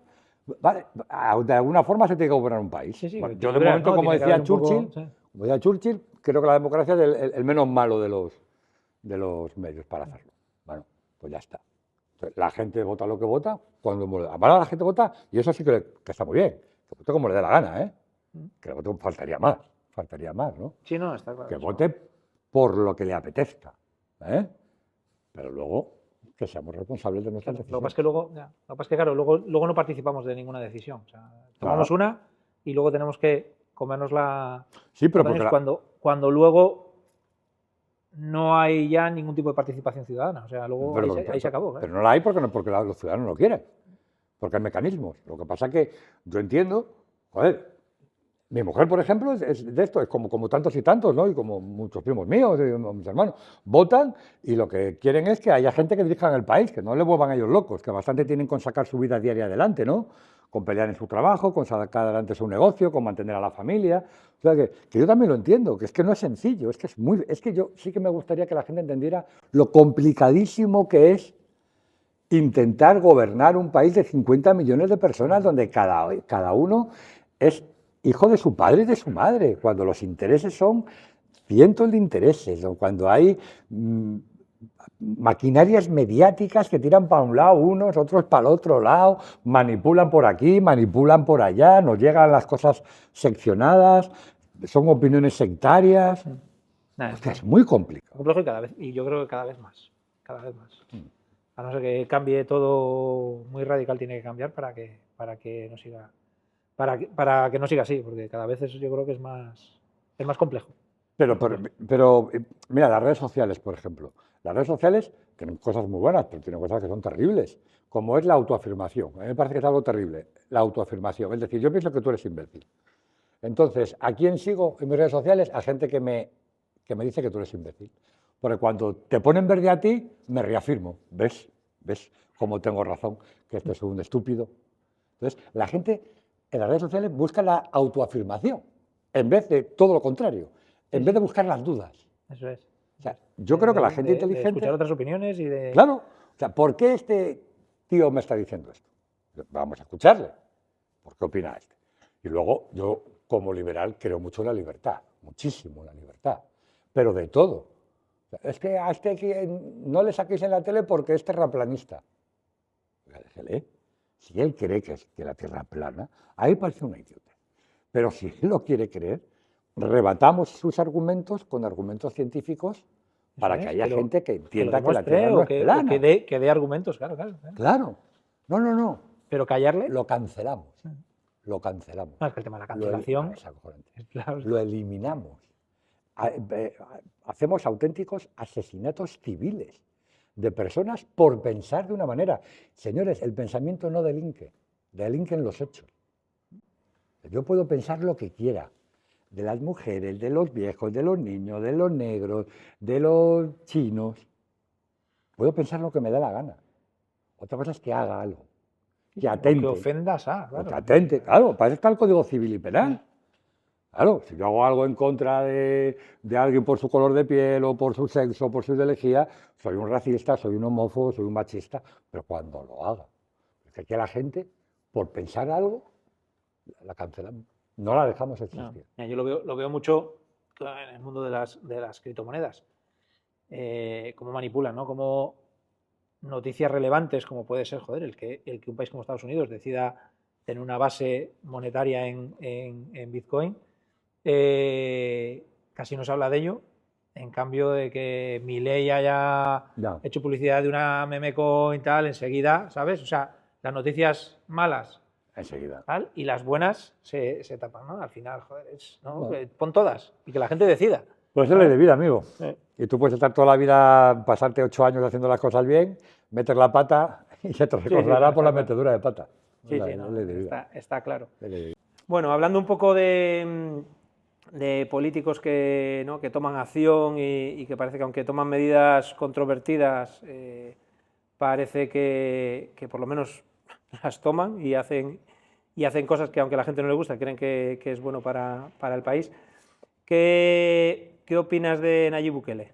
Bueno, no conozco mucho la política de este señor porque estoy bastante alejado de la política y sobre todo de la que ocurre en Sudamérica, ¿no? Pero lo que sí tengo claro es que ha tomado medidas muy controvertidas, pero que ha conseguido resultados muy positivos, ¿no? Y aunque esas medidas han sido muy polémicas, han sido atacadas por otras ideologías y por otros partidos, lo que sí está claro es que las ha tomado, ha tenido resultados y que tiene el apoyo, según la última encuesta que leí, de casi el 90% de la población. O sea que cuando tú tomas medidas, funcionan y encima tienes el respaldo de tus compatriotas, pues es que algo has hecho bien, ¿no? Yo es que creo que además los políticos tienen que decir lo que van a hacer, luego si les votan deben de cumplir con esas promesas y eso es la democracia. O sea, la democracia no es buena cuando haces cosas que te gustan a ti, no. La democracia es más válida, sobre todo, cuando alguien promete una cosa y encima las hace y a ti no te gusta, ¿no? Porque si no, bueno, no tiene ningún sentido la democracia. Es un poco, si me permites, como la libertad de expresión, ¿no? La libertad de expresión adquiere realmente relevancia cuando hay gente que dice cosas que no te gustan, porque por oír cosas que te gustan no hace falta ningún tipo de libertad de expresión. Pero cuando hay gente que dice cosas que a ti te molestan, ahí es cuando realmente tiene valor la libertad de expresión. Mientras que no estés atacando, ofendiendo o haciendo daño a nadie, simplemente digas tu opinión. No... Hay un límite que se llama el Código Civil o Penal. O sea, tú puedes pensar, y además otra cosa, pensar no delinque. Yo puedo pensar lo que me dé la gana. Otra cosa es que lo lleve a cabo, ¿no? Yo puedo pensar que me encantaría asesinarte, ¿no? Pero eso no delinque, ¿no? Otra cosa es que lo intente o que lo haga. Entonces yo creo que el pensamiento debe ser libre y que se deben de decir las cosas y que luego esas cosas que se dicen que a ti no te gustan hay que rebatirlas, pues también Sí, con pensamientos, con hechos o con datos. está claro, más que eso, que al final a veces tomar acciones controvertidas, aunque sea lo que hay que hacer, pues muchas veces no consigue votos, no tal, y bueno, en el caso de Nayib Bukele, pues Sí. parece que encima sí le está... Pero las medidas que se toman siempre tienen un ojo lo ponen en los pies y por el otro ojo lo ponen en las siguientes elecciones. Y al final acabas con estrabismo, ¿no? Porque las cosas así no funcionan. Entonces todo el mundo toma esas medidas pensando qué rédito electoral van a obtener y en función de eso, pues esas medidas se hacen o no se hacen, se suavizan, se modulan y eso creo que no es bueno. ¿Milei? Pues mire, me parece un zumbao divertido, loco, pero que ahí están los resultados que va teniendo Argentina, ¿no? Vuelve a ser. Yo creo que para que aparezcan Mileis tiene que haber Joe Biden. Para que aparezca una política, sobre todo en este caso económica, tan visceral, tiene que venir de otra política económica también muy visceral al lado contrario, ¿no? Ha aplicado unas fórmulas liberales muy a rajatabla, está empeñado en recortar el Estado argentino con la motosierra y a mí ese tipo de políticas yo las apruebo, es decir, yo ese tipo de políticas las apruebo, porque yo soy liberal, ¿sabes? Y creo que el Estado tiene que estar para lo que tiene que estar, no para no ser para todo, para Estado, ¿no? Entonces me parece un libertario que por lo menos está poniendo las cosas en su sitio a los que durante 50, 60 años Sí, claro, destrozaron es que han estado Argentina. muchos años. Que Argentina en los años 30, 40 era la cuarta potencia del mundo. Terrible. Y el kirchnerismo esto lo ha destrozado. Es terrible. Un poco que decías ahora esto de papá de Estado, ¿no? Una de las cosas que a mí me vuela la cabeza con las criptomonedas es eso. Es algo que tienes que aprender tú, que tienes que manejar tú y que no hay nadie protegiéndote ni defendiéndose. Si tú te olvidas de una contraseña, te confundes en una transacción, a ver, cada día son más fáciles y cada día hay menos errores, ¿no? Pero al principio había muchos errores. No hay nadie para tal. Entonces, pone por fin la responsabilidad de tu dinero en el poder del ciudadano, ¿sabes? O sea, realmente es tu responsabilidad. Si la cagas, la cagaste, ¿sabes? Y no dependes de un papá banco, de un papá Estado que te proteja, ¿no? Y a mí me parece que nos hace otra vez, joder, ser de alguna manera libres de nuestros errores también, pero libres, ¿no? Es que la libertad, bien entendida, requiere de un grado muy alto de responsabilidad. O sea, no se puede ser libre cuando no tiene ningún tipo de responsabilidad. Cuando todo te lo han hecho, o cuando, como dices tú, te tropiezas y es el Estado que te pone el colchón para que caigas y rebotes, bueno, entonces pues, no tienes ninguna responsabilidad, porque hagas lo que hagas, te va a ir bien, o no te va a ir muy mal. Bueno, No, está claro, está claro. Hay que mirar a largo plazo y mirar por las cosas que hacen falta y punto, gusten o no gusten. En este caso, por ejemplo, en allí o sea, ha sido el primer país del mundo en poner como moneda de curso legal Bitcoin. ¿Sabes? Que, claro, de primeras es algo ya no solo controvertido, es muy novedoso, ¿sabes? Porque es el único país que lo ha hecho de momento. Ya están muchos en marcha, pero claro, ahora ya incluso se ha sumado Estados Unidos, que la Reserva Federal de Estados Unidos va a tener también una parte en Bitcoin, ¿no? Entonces, en Bitcoin y otras criptomonedas, Solana, ADA, o sea que también es... pero sabes que lo desconocido provoca miedo. Está claro. Y la gente todavía desconoce mucho el Sí. mundo Bitcoin. Está claro. Pues hablando también de la Reserva Federal de Estados Unidos, ¿qué opinas de Trump? Bueno, Donald Trump siempre me ha parecido un fantoche. Bueno, en su manera lo es. Es decir, no creo que esto es irrebatible, ¿no? Las maneras de Trump son de auténtico fantoche, ¿no? Lo que ocurre es que este hombre, que yo puedo estar de acuerdo en ciertas cosas que hace, sobre todo a nivel económico, pero bueno, pero yo creo, por ejemplo, en Europa se está equivocando bastante. Pero insisto en lo de antes. A este señor le han votado muchos millones de norteamericanos. Entonces, Por algo será. a mí lo que me molesta mucho es cuando sale gente y dice, porque es que esto es una canallada, esto no se puede consentir con un hombre como este. Oiga, le han votado sus compatriotas de manera masiva. Entonces, respetemos la democracia.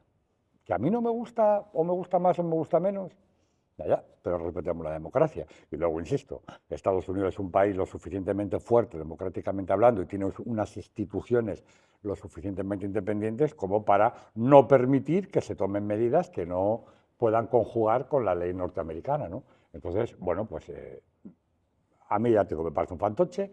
Creo que algunas medidas económicas las comparto dentro de lo que conocemos como liberalismo, yo sobre todo que soy un liberal clásico, pero hay cosas en las que creo que se está equivocando gravemente, como por ejemplo con Europa. No, no porque Europa no se lo merezca, porque Europa ya ha hecho lo suficiente delegando su seguridad y dejándose de la mano de los Estados Unidos para que sea Papá América quien defienda tus fronteras. Y claro, ha llegado este señor y ha dicho, pues me he cansado de estar aquí poniendo miles y miles de millones de dólares en la OTAN, mientras el resto de los países europeos no aportáis lo que tenéis que aportar. Y como es un mercader, porque es un mercader, pues con Ucrania lo que quiere es acabar con eso, quiere agarrarse a Rusia para luego hacer un frente común con su gran enemigo, que no es otro que China, ¿no?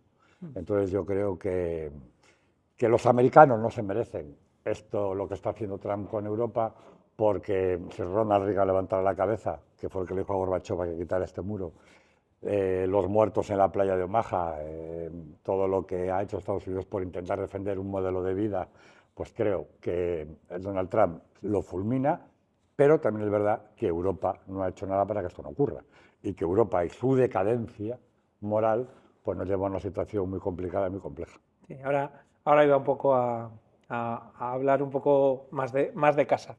Lo único, bueno, por terminar con Trump, ¿no? Lo que tú dices.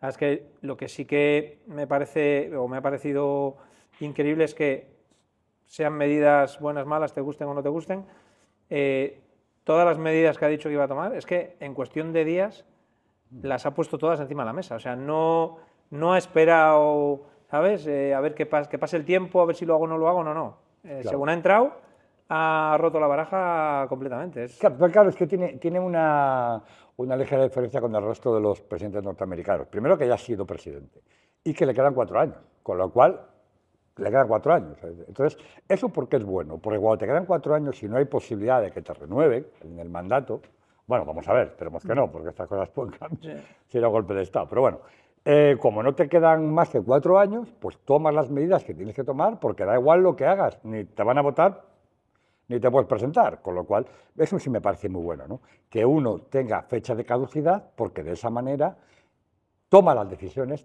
que no tomaría si de ello dependiera la reelección. Y como él no se tiene que enfrentar a esa reelección, pues va a tomar las medidas que ha prometido. Y oiga, pues si lo ha prometido y están dentro de la ley, pues se llama democracia y es lo que hay. ¿Hacia dónde va Europa? No lo sabemos ninguno, no lo sabe Europa, no lo sabe nadie. Hemos delegado nuestra seguridad en manos de norteamericanos, de papá a Estados Unidos. Se nos está yendo la pinza con el ecologismo, se nos está yendo la pinza con medidas sociales que van más allá de lo que la propia Europa puede soportar. Y luego Europa, que sí es verdad que tiene una serie de valores que posiblemente los más importantes que existen en el planeta, pero luego vivimos en un continente lleno de hipocresía absoluta. A mí, por ejemplo, me hace mucha gracia Alemania, ¿no? Alemania, vamos a acabar con la contaminación de los coches, vamos a acabar con las nucleares, nosotros no vamos a contaminar, pero compras el gas a Rusia que sí contamina. O sea, yo no contamino, pero los que están aquí al lado contaminan 7 veces más de lo que contaminaban antes, porque tienen que generar el gas suficiente, ya no para Rusia, sino para Alemania, para España, para Francia. O sea, es por la propia España. Muchas perrerías decimos de Putin, y seguramente se las merece, pero hemos multiplicado por 6 la compra de gas y de petróleo a Rusia. Nos estamos financiando a Putin para que haga las barbaridades que está haciendo. O sea, es una hipocresía, es una pérdida de valores, de objetivos. Estamos navegando en un mar absolutamente ¿Y demencial. no crees que como pasó con el Imperio Romano, que estaba completamente quebrado antes de que nadie se diese cuenta? ¿No crees que Claro. estamos un poco en esa dirección? Es que la decadencia los que menos se enteran de qué está ocurriendo son los decadentes. Claro, siempre ocurre lo mismo. Esto es un poco como con los cuernos, cuando te les ponen o les pones. Es tu pareja normalmente la última persona en enterarse, ¿no? Cuando ya están bien asentados esos cuernos. Pues yo creo que nos está pasando exactamente lo mismo. Estamos en una decadencia absoluta, económicamente empezamos a pintar absolutamente nada en el mundo. Tenemos a China por un lado, tenemos a Estados Unidos por el otro, tenemos a Rusia, tenemos a todos los países emergentes como la India o Pakistán, que entre los dos suman 2.000 y pico millones de habitantes, y Europa pues se está quedando en Eurovisión, se está quedando en Eurovisión y en la Champions, y poco más. No hemos cogido, no nos hemos subido al carro de las nuevas tecnologías, ni de la IA, no hay una empresa europea que esté, bueno, iba a decir entre las 10 primeras, no existen empresas europeas que puedan competir con las empresas tecnológicas importantes ni de Estados Unidos ni de China. O sea, entonces, claro, eres tan absolutamente dependiente de lo que hace Estados Unidos que cuando Estados Unidos se cabrea y te da una patada en el culo, te quedas absolutamente con los pantalones bajados. Y eso es lo que nos está pasando en Europa. O nos replanteamos en serio lo que queremos en Europa y nos enganchamos al futuro, o esto es insostenible. Entonces, tarde o temprano, habrá una quiebra. Y cuando hay una quiebra económica, viene seguidito la quiebra social. Es la historia, ¿eh? No es que tenga yo ninguna bolita como Rapel, pero la historia, los que nos gusta la historia y la leemos, sabemos que ocurre así. Bueno, vamos a cambiar un poco de tema porque yo creo que la verdad es que es dramático hablar de esto. Pero mira, sí, es dramático, y vamos a pasar al humor enseguida. Siempre vivimos en el caos. Yo siempre he vivido en el caos. No nos acordamos, porque tenemos la facilidad, afortunadamente, de dejar atrás las malas cosas y seguir avanzando, ¿no?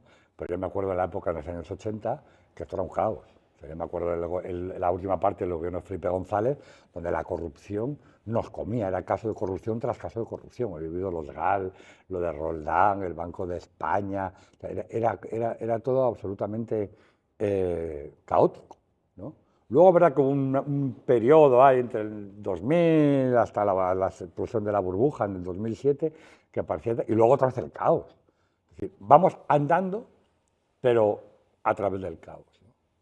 Siempre ha sido así, siempre hemos estado con jaleos, con problemas, con guerras, con historias. Si no era aquí, eran los Balcanes, si eran los Balcanes, era en África. Si no es así. Sí, a ver, se vive muy bien, pero se vive muy bien porque nos hacemos como una pantalla alrededor, como una burbuja alrededor y no nos fijamos en lo que realmente está pasando y tal. Muchas veces, yo no sé si ya lo hemos hablado, ¿no?, en este podcast, pero muchas veces eso, estamos muy cómodos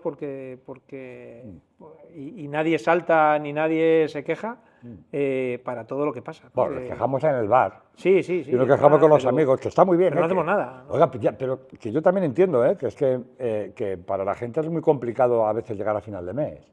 Entonces, tú votas a los políticos, quieres que los políticos resuelvan las situaciones y ya está. Y yo creo que a veces pecamos de demasiado pasotismo, ¿no? Y luego nos encontramos con lo que nos encontramos ya sin solución normalmente. Pero yo también entiendo que la gente quiere vivir, quiere ser feliz, quiere ir a trabajar, quiere llegar a casa, quiere estar tranquilo, quiere ver la Champions. Sí. Yo también me gusta la Champions. No es fácil. Está claro. En un momento dado dejas la política, entiendo sí. que... Cuando me presento a las elecciones, por cierto, soy el candidato autonómico más votado de ese año de España, del partido, que mal de mucho consuelo de tonto, pero bueno, sí, que se saque un 2,5%, no llegó. Entonces, pues tienes que tomar la decisión que tienes que tomar, que no hay otra, que es dimitir de todos tus cargos porque tienes que asumir el fracaso. Esto es como en el fútbol, ¿eh? Cuando gana el equipo, cuando pierde el entrenador. Esto es igual. Y así hay que asumirlo. Y además, yo llegué a la política sabiendo que tenía fecha de caducidad. Yo sabía que no me iba a jubilar en política. Y siempre dije que me gustaría volver a mi trabajo, y a volver a los escenarios, y volver al teatro, y volver a mi vida anterior. Y eso pasó. O sea, los resultados fueron los que eso. Hice una rueda de prensa, dimití y me fui. Y además procuré irme sin dar portazos. Hay gente que no se sabe ir, gente que es muy mal educada cuando se va.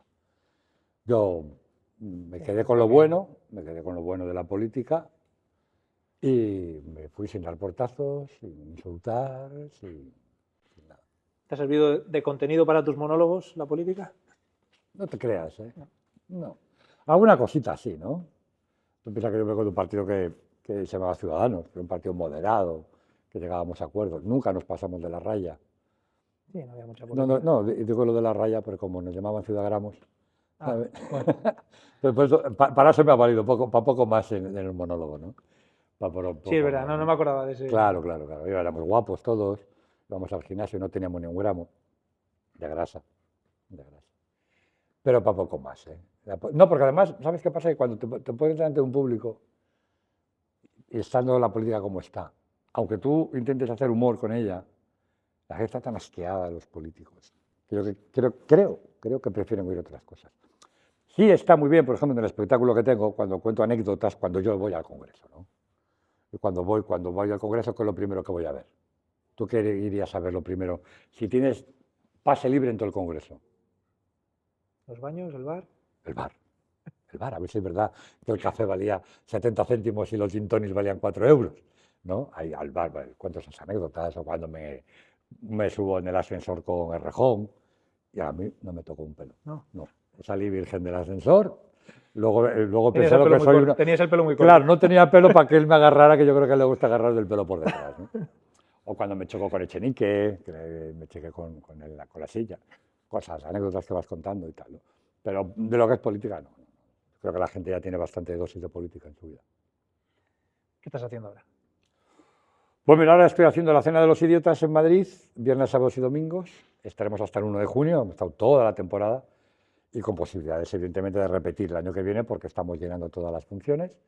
Estoy también en el Teatro Capitol de Gran Vía 2 sábados al mes haciendo La Noche de la Risa, que es una especie de club de la comedia. Somos 3 monologuistas que salimos allí y hacemos 25 minutos cada uno, que me lo paso en grande. Y luego estoy con la banda, con Poca Broma, que eso ya para mí es lo más de lo más de lo más. O sea, ¿Es de aquí la banda? Sí, somos 6 Cantabria? santanderinos. Ajá. Mira, el 1 de, no sé cuándo vas a emitir esto. A primeros de... Pues el 1 de marzo salimos, o habremos salido ya, en el programa Fiesta de Telecinco. Sí, lo he visto que lo publicabas. Eso lo he publicado en redes, sí, eso es.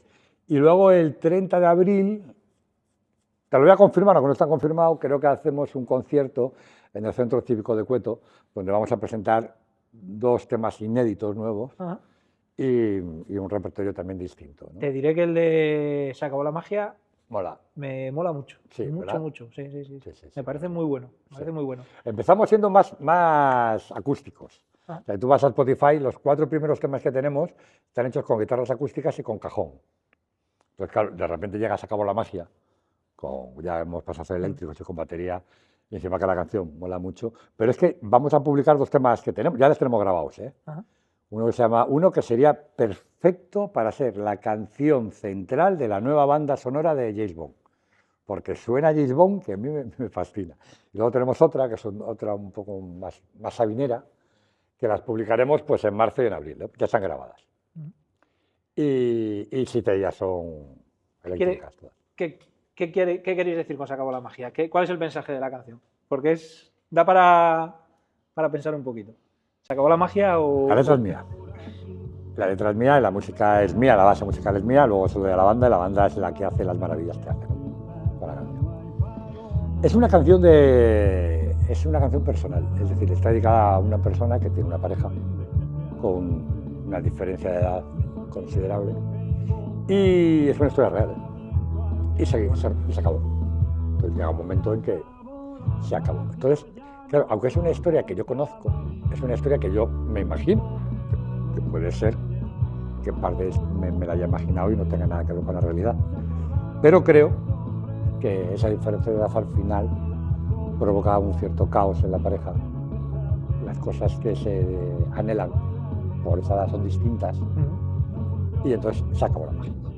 Por eso las princesas de Disney, porque ya es mucho más joven.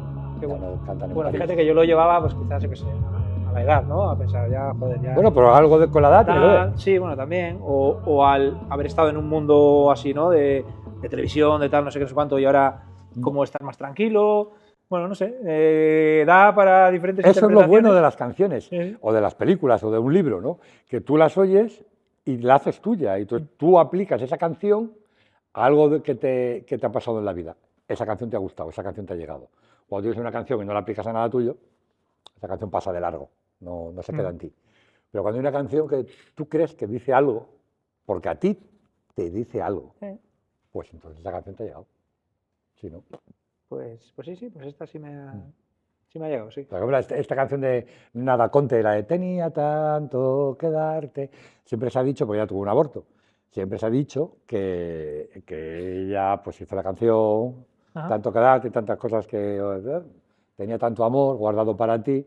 Claro, y tú le dices, pues es verdad, pues bueno, pues ha salido 1000 veces a decir que no, que es una canción de un desamor, Fíjate. Pero bueno, pero a alguien le pareció eso, bueno. O sea, es decir, las canciones cuando las sueltas ya no son tuyas. Eso es una cosa que mola muchísimo, ¿no? Sí. Que cada uno dice, pues a mí me... Hay una canción que vamos a publicar que se llama Tal día como hoy, que a mi hija pequeña le recuerda una historia que tuvo con un chico. Sí, entonces, claro, le encanta esa canción. Es que me recuerda esto. No tiene nada que ver. No tiene nada que ver. Yo la hice pensando en otra, Sí, eso que tú dices. la hice pensando en otra persona. La interpretamos a nuestra manera. Claro. Entonces eso es lo guay. Eso es lo guay de la música. Qué bueno. Entonces, disfruto mucho. Yo te digo, el 30 de abril, además creo que es entrada gratuita, sí, es entrada gratuita, porque es un acto del ayuntamiento, haremos un concierto de poca broma, con 2 canciones nuevas que no están grabadas. Habrá 2 nuevas más que no están grabadas. Sí. Una que sea un tío que vivía en la calle, que lo ve en un documental. Es curioso cómo nacen los procesos de creación, ¿no? Estaba viendo la tele y había un documental, era italiano y era de gente sin techo. Entonces era un tío que era ingeniero informático, que tenía un chalet de la hostia, que vivía de lujo, y toda la mujer se mata en un accidente de tráfico, el coche se quema y la mujer muere quemada dentro del coche. Entonces renuncia a todo y se va a vivir a la calle. Y entonces está sentado pidiendo limosna en una de las 4.500 iglesias que hay en Roma, pues ahí pidiendo limosna la calle. Y él esperaba el mejor día de su vida, que era morirse para reencontrarse con su mujer. Y de ahí salió esa canción. Vale. Yendo ya un poco al tema del canal y al espacio patrocinado por Bitchain, por la asesoría técnica especializada en criptomonedas. ¿Qué sabes de criptomonedas? ¿Qué opinas de ellas? Sí. Primero que sé, muy poco, poquísimo, ¿no? Estoy en una edad que una que deja la política me aísla un poquito de todo lo nuevo, ¿no? A pesar de que yo soy técnico en programación de gestión, o sea que debería de entender un poquito cómo funciona esto, pero no soy un gran conocedor de las cripto. Me gustan siempre y cuando son como una explosión de libertad frente a la tiranía financiera a la que está sometido el ciudadano. Yo, por ejemplo, soy muy partidario del dinero en efectivo, todavía, porque me horroriza pensar que cualquier día yo me compre cualquier cosa y el gobierno o el Estado de turno sepa exactamente lo que me he comprado, del color que me lo he comprado, a la hora que me lo he comprado, dónde me lo he comprado, que es como hacia eso vamos. Hacia eso vamos. Es como el ojo del gran hermano que nos decía Orwell en 1984 en su libro.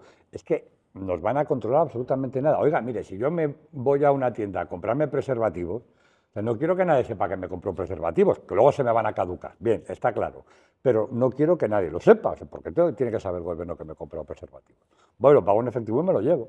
Y no, ahora es que van a saber absolutamente todo. O sea, es que van a dar a un botón y te van a sacar... Sí, al final va para adelante todo el tema de las CBDCs, de la moneda digital europea, del euro digital. Es eso, ya no es solo el hecho de que van a saber todo, sino encima va a ser una moneda programable, con lo cual se va a poder programar para que haga lo que ellos quieran, valga lo que ellos quieran, la puedas usar en lo que ellos quieran. Y a ver, no sé si lo van a hacer, pero esa moneda va a tener la capacidad de hacer eso. Hombre, tú sabes, el principal objetivo de un gobierno es el control. El control financiero, el control mediático, el control del relato. que tan de moda está ahora el control. O sea, un gobierno que quiere controlar la situación, que nada se les vaya de las manos. Entonces, a mí las criptomonedas me parecen un ataque libertario frente al sistema, en este caso financiero, que está montado en el mundo, sobre todo el mundo occidental, ¿no? Entonces, por esa parte, como todavía tengo ese puntito de rebeldía, me gusta. Que todo lo que toque las narices al gobierno me mola. Por lo menos has entendido la parte que a mí me atrajo de todo esto, que es la parte filosófica de por qué han llegado. Porque al final es lo que tú dices, o sea, fíjate, el ojo de Gran Hermano que comentabas de Orwell, ¿no?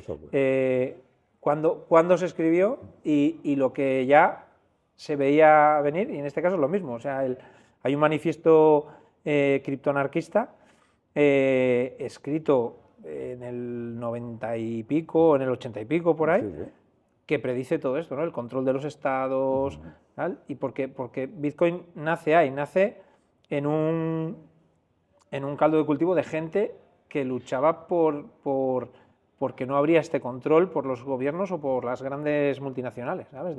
Del control de tus datos, de tu información y demás. Por eso empezaron a encriptar sus comunicaciones y terminaron, dentro de ese grupo de gente, terminaron haciendo Bitcoin, ¿no? Porque como algo, por eso, para algo independiente al control de los estados, ¿no? Y luego, creo que hay un número fijo de Bitcoin, ¿no? O sea, que no hay más. Eso es. Claro, luego encima lucha contra la inflación. O sea, claro, se ha creado exactamente para eso. Solo hay 21 millones de Bitcoin. 21 millones de Bitcoin. 21 millones de Bitcoin. Claro. Cada 10 minutos, digamos que los mineros o los responsables de validar y de almacenar todas las transacciones que se crean en la cadena de bloques de Bitcoin, tienen una recompensa por ese trabajo. Y se crean, esas recompensas son los nuevos Bitcoin que se crean. Entonces, cada 10 minutos se crean nuevos Bitcoin. Empezó creándose 50 Bitcoins y ha ido reduciéndose. Ahora estamos en 3,16 o 3,12 algo así, ¿vale? Va bajando a la mitad cada 4 años. Eso es una cosa que se llama halving, que cada 4 años baja a la mitad. También afecta en el precio. ¿Por qué?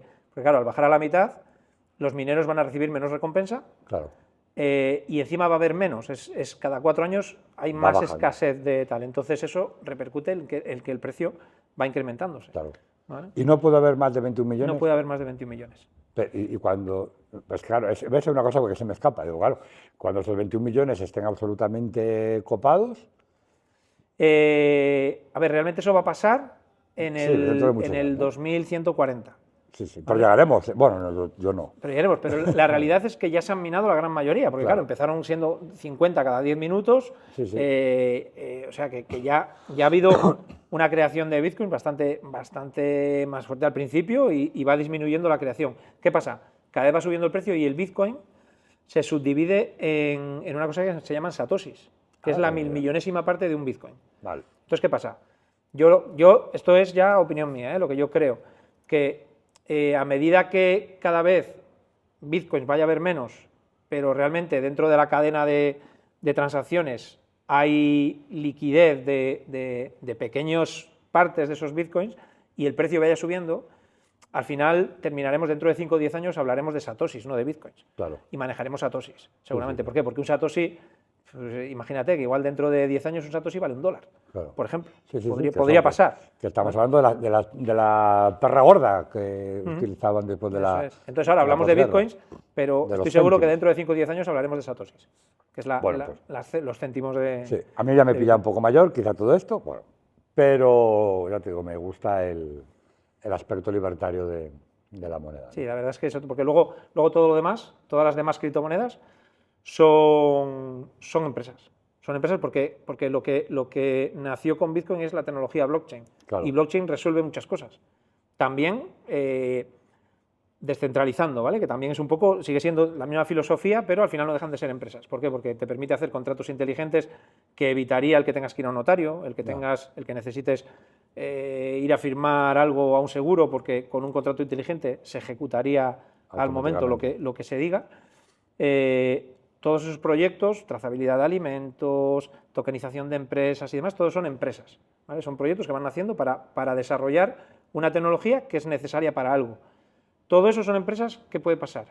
Que que fallen porque tienen un CEO que puede hacer las cosas bien o mal, un equipo técnico, pueden tener regulaciones en su país de origen. Entonces, todo eso para mí es como otra parte, que eso es tecnología. Y Bitcoin es lo que tú dices, es la filosofía de ahora hay tener que algo... desarrollar todo esto para que sea efectivo. Eso. Esa es la idea. Bueno, pues feliz. Un placer, súper a gusto. Igualmente. Y nada, habrá que ir siguiendo esa nueva carrera de cantante. Ahora se me ha subido con 58 años el rock a la calva. Bueno, pues oye... La verdad que no será por no hacer cosas. Bueno, tengo el currículum más variopinto posiblemente de la comunidad autónoma o del país, porque tengo un currículum, no digo bueno, digo variopinto. La gente dice, no, variopinto.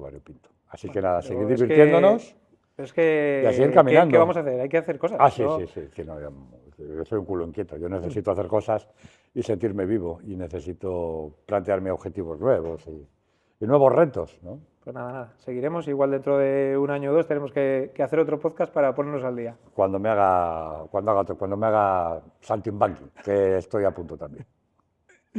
Muchas gracias. Nada, a un ti, placer. Vale, como os comentaba, y a los que os hayáis quedado hasta el final de la entrevista, como os comentaba, comentar un poco el tema de las meme coins, ¿no?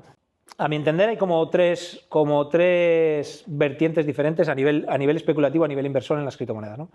Por un lado está Bitcoin, ¿vale? Ya hemos hablado un poco de lo que supone Bitcoin a nivel filosófico, lo hemos hablado en la entrevista. No tiene nada que ver, realmente es una reserva de valor, una moneda digital pensada para dar libertad y autonomía a las personas. Por otro lado están todo lo que son altcoins, que al final no dejan de ser proyectos tecnológicos, son empresas, ¿vale? que desarrollan un servicio, un producto basado en blockchain, basado en las criptomonedas. Pueden tener un valor económico, una criptomoneda asociada o no, al final son proyectos, son empresas que pueden funcionar o pueden no funcionar, pueden salir bien o no. Entonces, bueno, hay un riesgo, lógicamente, implícito en eso, en invertir en ellas. Y también puedes acertar con el proyecto bueno, con el que tiene futuro, como en su día las .com, y el que acertó con el proyecto correcto, pues bueno, pues mira qué proyectos han quedado, ¿no? Qué grandes empresas han quedado de esa época. Y luego están las meme coin, ¿vale? Al final, un meme coin no tiene nada detrás, no hay proyecto, no es nada, es simplemente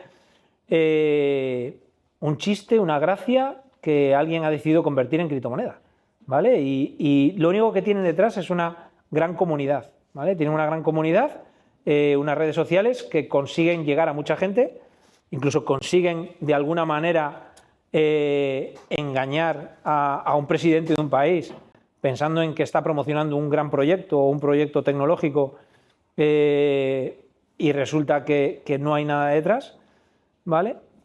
Que simplemente se ve afectado por el FOMO, la gente piensa que todo el mundo va a invertir en ello, que su valor va a crecer rápidamente y que va a ganar mucho dinero, pero realmente no hay nada detrás. Entonces eso es importante que lo tengáis claro, ¿vale? A la hora de invertir en criptomonedas tenéis que diferenciar bien y aprender cómo funciona cada proyecto para saber realmente en lo que estáis invirtiendo, ¿vale? Porque las meme coins realmente no hay nada detrás. Hay algunas que ha salido muy bien, algunas antiguas, como puede ser Shiba, como puede ser Dogecoin, que finalmente después han tenido un recorrido y parece que se está creando proyectos en torno a ellas, pero porque ya han financiado de una manera bastante abrumadora sus proyectos, pero la realidad es que la gran mayoría son chistes, ¿vale? Entonces, bueno, eso tenerlo claro a la hora de invertir en criptomonedas.